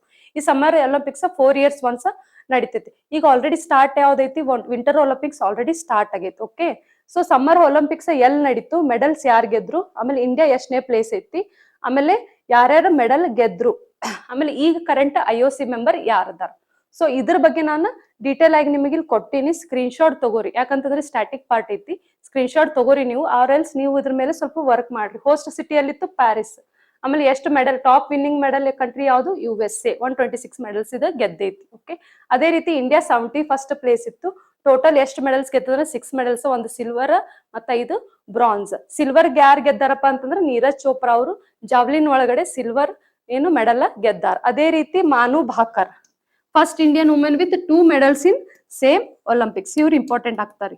ಮಾನು ಭಾಕರ್ ಸೇಮ್ ಒಲಿಂಪಿಕ್ಸ್ ಒಳಗಡೆನೆ 2 ಪದಕಗಳನ್ನು ಗೆದ್ದಂತಹ ಏಕೈಕ ಮಹಿಳಾ ಯಾರು ಅಂತಂದ್ರೆ ಇದು ಭಾರತೀಯ ಮಹಿಳೆ ಯಾರು ಅಂತಂದ್ರೆ ಮಾನು ಭಾಕರ್ ಅವರು. ಆಮೇಲೆ IOC ಪ್ರೆಸಿಡೆಂಟ್ ಅನ್ನ ಎಷ್ಟು ವರ್ಷಕ್ಕೊಮ್ಮೆ ಎಲೆಕ್ಟ್ ಮಾಡ್ತಾರ ಅಂತಂದ್ರೆ 8 years ಒಂದ್ಸತೆ ಎಲೆಕ್ಟ್ ಮಾಡ್ತಾರ. ಓಕೆ ಸೊ ನೆಕ್ಸ್ಟ್ ನೋಡ್ರಿ. ಅದೇ ರೀತಿ ವಿಂಟರ್ ಒಲಿಂಪಿಕ್ಸ್ ಆಲ್ರೆಡಿ ಸ್ಟಾರ್ಟ್ ಆಗಿದೆ ಅಂತ ಹೇಳಿದೆ. ಹೋಸ್ಟ್ ಕಂಟ್ರಿ ಯಾವುದು ಇಟಲಿ. ಮಿಲಾನೋ ಕಾರ್ಟಿನಾನೋ ಹೋಸ್ಟ್ 2026 ವಿಂಟರ್ ಒಲಿಂಪಿಕ್ಸ್ ಸ್ಟಾರ್ಟ್ ಆಗಿದೆ. ಅದು ಹೋಸ್ಟ್ ಕಂಟ್ರಿ ಯಾವ್ದ್ರಿ ಇಟಲಿ. ಓಕೆ ಅಲ್ಲಿ already Olympics torch bearer announce ಮಾಡ್ಯಾರ. ಯಾರಿ ಟಾರ್ಚ್ ಬಿಯರ್ ಒಲಿಂಪಿಕ್ಸ್ ಒಳಗಡೆ ಟಾರ್ಚ್ ಬಿಯರರ್ ಮತ್ತ ಫ್ಲಾಗ್ ಬಿಯರರ್ ಇಂಪಾರ್ಟೆಂಟ್ ಆಗ್ತೈತ್ರಿ. ಇದ್ರ ಮೇಲೆ ಫಿಕ್ಸ್ ಒಂದು ಕ್ವಶನ್ ಕೇಳ್ತಾನ. ಓಕೆ ಟಾರ್ಚ್ ಬಿಯರರ್ ಯಾರಪ್ಪ ಅಂತಂದ್ರ ಮಶಾಲಧಾರಿ ಯಾರು ಒಲಿಂಪಿಕ್ಸ್ ಅಂತಂದ್ರೆ ಅಭಿನವ್ ಬಿಂದ್ರಾ ಅವ್ರು. ಇವರು first individual Olympic gold medalist. 2008 ಇವರು ಶೂಟಿಂಗ್ ಒಳಗಡೆ first individual Olympic gold medalist ಅನ್ನ ಆಯ್ಕೆ ಆದರು. ಅದೇ ರೀತಿ ಬ್ರಾಂಜ್ ಫಸ್ಟ್ ಇಂಡಿವಿಜುವಲ್ ಬ್ರಾಂಜ್ ಗೆದ್ದಂತ ವ್ಯಕ್ತಿ ಯಾರು ಅಂತಂದ್ರೆ 1952 KD ಜಾಧವ್ ಅವರು ರೆಸ್ಲಿಂಗ್ ನಾಗ ಗೆದ್ದಿದ್ರು, ಬ್ರಾಂಜ್ ಗೆದ್ದಿದ್ರು. ಇವರು ಗೋಲ್ಡ್ ಗೆದ್ದಾರ. ಅದೇ ರೀತಿ ನಾನು ನಿಮಗೆ ಏನ್ ಹೇಳಿದೆ, ಫ್ಲಾಗ್ ಬಿಯರರ್ ಹೇಳಿದೆ. ಇಂಡಿಯಾಸ್ ದ ಫ್ಲಾಗ್ ಬಿಯರರ್ ಯಾರಪ್ಪ ಅಂತಂದ್ರೆ ಆರಿಫ್ ಖಾನ್. ಸೊ ಆಲ್ರೆಡಿ ಈಗ ಕಂಟಿನ್ಯೂ ನಡೆದೈತಿ. ವಿಂಟರ್ ಒಲಿಂಪಿಕ್ಸ್ ಸ್ಟಾರ್ಟ್ ಆಗಿದೆ. ಸೊ ಇದ್ರಾಗ ಯಾರ್ಯಾರು ಏನೇನ್ ಮೆಡಲ್ಸ್ ಗೆಲ್ತಾರಲ್ಲ, ಇದು ವಿಂಟರ್ ಒಲಿಂಪಿಕ್ಸ್ ಕಂಪ್ಲೀಟ್ ಆದ್ಮೇಲೆ ನಿಮಗೆ ಇದ್ರ ಬಗ್ಗೆ ನಾವು ಡೀಟೇಲ್ ಆಗಿ ಕ್ಲಾಸ್ ಮಾಡಿ ಕೊಡ್ತೇವೆ. ಓಕೆ. ಸೊ ಆಮೇಲೆ ಯೂತ್ ಒಲಿಂಪಿಕ್ಸ್ ಬಗ್ಗೆ ಒಂದ್ ಸ್ವಲ್ಪ ನೋಡ್ಕೋರಿ, ಪ್ಯಾರಾ ಒಲಿಂಪಿಕ್ಸ್ ಬಗ್ಗೆ ಒಂದ್ ಸ್ವಲ್ಪ ನೋಡ್ಕೋರಿ, ಟೋಕಿಯೋ ಒಲಿಂಪಿಕ್ಸ್ ಬಗ್ಗೆ ಒಂದ್ ಸ್ವಲ್ಪ ನೋಡ್ಕೋರಿ. ಯಾಕಂದ್ರೆ ಟೋಕಿಯೋ ಒಲಿಂಪಿಕ್ಸ್ ಇಂಡಿಯಾದ ಸ್ಪೆಷಲ್ ಪರ್ಫಾರ್ಮೆನ್ಸ್ ಇತ್ರಿ 2020 ಬೆಸ್ಟ್ ಪರ್ಫಾರ್ಮೆನ್ಸ್ ಅಂತ ಹೇಳಿ ಇದನ್ನ ಕನ್ಸಿಡರ್ ಮಾಡಿವಿ. ಬಿಕಾಸ್ ಯಾಕಂತಂದ್ರೆ ಇಲ್ಲಿ ಟೋಟಲ್ 7 ಮೆಡಲ್ಸ್ ಗೆದ್ದಾರಿ. ಒಂದು ಗೋಲ್ಡ್ ಗೆದ್ದೈತಿ, 2 ಸಿಲ್ವರ್ ಗೆದ್ದಾರ, 4 ಬಂದ್ಬಿಟ್ಟು ಬ್ರಾನ್ಸ್ ಗೆದ್ದಾರ. ಸೊ 7 ಮೆಡಲ್ಸ್ ನ ಗೆದ್ದಾರ. So Neeraj Chopra first Indian to win athletics gold. Neeraj Chopra ಅವರು ಅಥ್ಲೆಟಿಕ್ಸ್ ಗೋಲ್ಡ್ ಅನ್ನ ಗೆದ್ದಂತಹ ಫಸ್ಟ್ ಇಂಡಿಯನ್ ಅವರು. ಅದೇ ರೀತಿ ಒಲಿಂಪಿಕ್ ಸಿಂಬಲ್ಸ್ ನೋಡ್ಕೋರಿ, ಕಲರ್ಸ್ ನೋಡ್ಕೋರಿ. ಆಮೇಲೆ ಒಲಿಂಪಿಕ್ ಯಾವ ಡೇ ಸೆಲೆಬ್ರೇಟ್ ಮಾಡ್ತೀವಿ, ಅದೇ ರೀತಿ ಮೋಟೋ ಏನೈತಿ. ಸೊ ಈ ರೀತಿಯಾಗಿ ನೀವು ಒಲಿಂಪಿಕ್ಸ್ ಮೇಲೆ ಏನ್ ಮಾಡ್ಬೇಕು, ಈ ರೀತಿಯಾಗಿ ನೀವು ಒಲಿಂಪಿಕ್ಸ್ ಮೇಲೆ ಕಂಟೆಂಟ್ ಅನ್ನ ರೆಡಿ ಮಾಡ್ಕೊಂತ ಹೋಗ್ಬೇಕು. ಸೊ ತಿಳಿತ್ರಿ. ಸೊ ಲಾಸ್ಟ್ ಕ್ವಶನ್ ನೋಡ್ರಿ, ಇದು ಲಾಸ್ಟ್ ಕ್ವಶನ್ ಐತಿ. ಹೆನ್ಲಿ ಪಾಸ್ಪೋರ್ಟ್ ಇಂಡೆಕ್ಸ್ ಬಗ್ಗೆ ಹೇಳೈತಿ. ಇಂಡೆಕ್ಸಸ್ ಬಗ್ಗೆ ನಿಮ್ಗ ಸ್ವಲ್ಪ ಐಡಿಯಾಸ್ ಕೊಡ್ತೀನಿ, ಭಾಳ ಡೀಟೇಲ್ ಆಗಿ ಹೇಳ್ಕೊಂತ ಹೋಗಲ್ಲ. ಸ್ವಲ್ಪ ನಿಮ್ಗೆ ಏರಿಯಾಸ್ ಕೊಡ್ತೀನಿ, ಅದನ್ನ ನೀಟಾಗಿ ನೋಡ್ಕೋರಿ. ಓಕೆ. ಸೊ ನೋಡ್ರಿ, ಕ್ವಶನ್ ಏನೈತಿ, what is the India's rank in the Henley passport index. Henley passport ಸೂಚ್ಯಂಕ 2026 ಭಾರತದ ಶ್ರೇಣಿ ಎಷ್ಟೈತ್ರಿ? ಭಾರತದ ಶ್ರೇಣಿ ಎಷ್ಟೈತ್ರಿ? 75th ಐತಿ. ಓಕೆ. ನೀವು ಏನ್ ಮಾಡ್ರಿ, ಇದರ ಡಿಟೇಲ್ ಏನ್ ಮಾಡ್ರಿ, ಹೆನ್ಲಿ ಪಾಸ್ಪೋರ್ಟ್ ಇಂಡೆಕ್ಸ್ ಬಗ್ಗೆ ಲೈಕ್ ಹೆನ್ಲಿ ಪಾಸ್ಪೋರ್ಟ್ ಇಂಡೆಕ್ಸ್ ಯಾವಾಗ ಎಸ್ಟಾಬ್ಲಿಷ್ ಆಯ್ತು, ಓಕೆ, ಅದನ್ನ ಯಾರು ಎಸ್ಟಾಬ್ಲಿಷ್ ಮಾಡಿದ್ರು, ಓಕೆ, ಅದು ಎದಕ್ಕೆ ಎಸ್ಟಾಬ್ಲಿಷ್ ಆಯ್ತು, ಅದ್ರ ಹೆಡ್ ಕ್ವಾರ್ಟರ್ ಎಲ್ಲೈತಿ, ಅದ್ರದ್ದು ಮೇನ್ ಡೀಟೇಲ್, ಪಾಸ್ಪೋರ್ಟ್, ವೀಸಾ, ಇದ್ರ ಬಗ್ಗೆ ಏನ್ ಮಾಡಿ ಸ್ವಲ್ಪ ಡೀಟೇಲ್ ಆಗಿ ನೀವು ಓದ್ಕೊಂತ ಹೋಗ್ರಿ. ನಾನು ನಿಮ್ಗೆ ಜಸ್ಟ್ ಇವತ್ತು ಕರೆಂಟ್ ಅಫೇರ್ಸ್ ಕ್ಲಿಮ್ಸ್ ಕೊಡ್ತೀನಿ. ನೆಕ್ಸ್ಟ್ ಕ್ಲಾಸ್ನಾಗ ನಿಮ್ಗ ಇದ್ರ ಬಗ್ಗೆ ನಾವು ಸ್ವಲ್ಪ ನಿಮಗೆ ಇದು ವರ್ಕ್ ಕೊಡ್ತೀನಿ, ಇದ್ರ ಬಗ್ಗೆ ಸ್ವಲ್ಪ ಡೀಟೇಲ್ ಆಗಿ ನೀವು ಓದ್ಕೊಂಡ್ ಬರ್ರಿ. ಪಾಸ್ಪೋರ್ಟ್ ಅಂದ್ರೆ ಏನು, ವೀಸಾ ಅಂತಂದ್ರೆ ಏನು, ಪಾಸ್ಪೋರ್ಟ್ ಯಾವ ಕಾನ್ಸ್ಟಿಟ್ಯೂಷನ್ ಅಡಿಯಲ್ಲಿ ಬರ್ತೈತಿ, ವೀಸಾ ಯಾವ ಕಾನ್ಸ್ಟಿಟ್ಯೂಷನ್ ಅಡಿಯಲ್ಲಿ ಬರ್ತೈತಿ, ಆಮೇಲೆ ಹೆನ್ಲಿ ಪಾಸ್ಪೋರ್ಟ್ ಇಂಡೆಕ್ಸ್ ಅಂತಂದ್ರೆ ಏನು, ಅದು ಎದ್ರ ಸಂಬಂಧ ಮಾಡಿದ್ರು, ಆಮೇಲೆ ಪಾಸ್ಪೋರ್ಟ್ ವೆರೈಟೀಸ್ ಏನೇನ್ ಅದಾವ ನೀವು ಓದ್ಕೊಂಡ್ ಬರ್ರಿ. ನಾನು ನಿಮಗೆ ಏನ್ ಮಾಡ್ತೀನಿ, ನೆಕ್ಸ್ಟ್ ಕ್ಲಾಸ್ ಒಳಗಡೆ ಇದೇ ರೀತಿ ಕರೆಂಟ್ ಅಫೇರ್ಸ್ ಬಂದ್ರೆ ಪಾಸ್ಪೋರ್ಟ್ ವೀಸಾ ಬಗ್ಗೆ ನಿಮಗೆ ನಾಳೆ ಕರೆಂಟ್ ಅಫೇರ್ಸ್ ನಾಗ ಡೀಟೇಲ್ಸ್ ಆಗಿ ಹೇಳ್ತೀನಿ. ಸೊ ಈ ರೀತಿಯಾಗಿ ನೀವು ಕರೆಂಟ್ ಅಫೇರ್ಸ್ ಅನ್ನ ಓದ್ಕೋಬೇಕು. ಸೊ ಇವತ್ತು ನಿನ್ನೆ ನಾನು 2 days ಡೀಟೇಲ್ಸ್ ಆಗಿ ನಿಮಗೆ ಯಾಕೆ ಇಷ್ಟು ಎಕ್ಸ್ಪ್ಲನೇಷನ್ ಕೊಟ್ಟೆ ಅಂದ್ರೆ, ನೆಕ್ಸ್ಟ್ ಕರೆಂಟ್ ಅಫೇರ್ಸ್ ಬರ್ತಾವಲ್ಲ, ನೆಕ್ಸ್ಟ್ ಡೈಲಿ ಕರೆಂಟ್ ಅಫೇರ್ಸ್ ನ ಹೇಳ್ಬೇಕಾದ್ರೆ ನಾನು ನಿಮಗೆ ಇಷ್ಟು ಡೀಟೇಲ್ ಆಗಿ ಕವರ್ ಮಾಡಂಗಿಲ್ಲ. ಬಿಕಾಸ್ ಈ 2 days ನಾನು ನಿಮ್ಗೆ ಜಸ್ಟ್ ಏರಿಯಾ ಕೊಟ್ಟೆ, ಯಾವ ರೀತಿ ಓದ್ಕೋಬೇಕಂತ. ನೆಕ್ಸ್ಟ್ ನಾನು ನಿಮ್ಗೆ ನೆಕ್ಸ್ಟ್ ಕ್ವಶನ್ ಇಂದ ನಾನು ನಿಮ್ಗೆ ಏನ್ ಮಾಡ್ತೀನಿ, ಡೀಟೇಲ್ ಆಗಿ ಹೇಳ್ಕೊಂತ ಹೋಗ್ತೀನಿ. ಓಕೆ, ತಿಳಿತ್ರಿ? Okay, thank you so much. Thank you. Stay tuned. Old ಕ್ಲಾಸಸ್ನು ಸ್ವಲ್ಪ ನೋಡ್ಕೊರಿ. ನಿನ್ನಿದ ಕ್ಲಾಸ್ ಯಾರು ನೋಡಿಲ್ಲ, ನಿನ್ನಿದ ಕ್ಲಾಸ್ ನೋಡ್ಕೊಂಡು ಬರ್ರಿ. ಆದ್ರೆ ನಿನ್ನಿದ ಕ್ಲಾಸ್ ನೋಡಿದ್ರೆ ಇವತ್ತಿನ ಕ್ಲಾಸ್ ನಿಮ್ಗೆ ಸ್ವಲ್ಪ ಅರ್ಥ ಆಗ್ತದೆ. Thank you. Stay tuned with classic educations.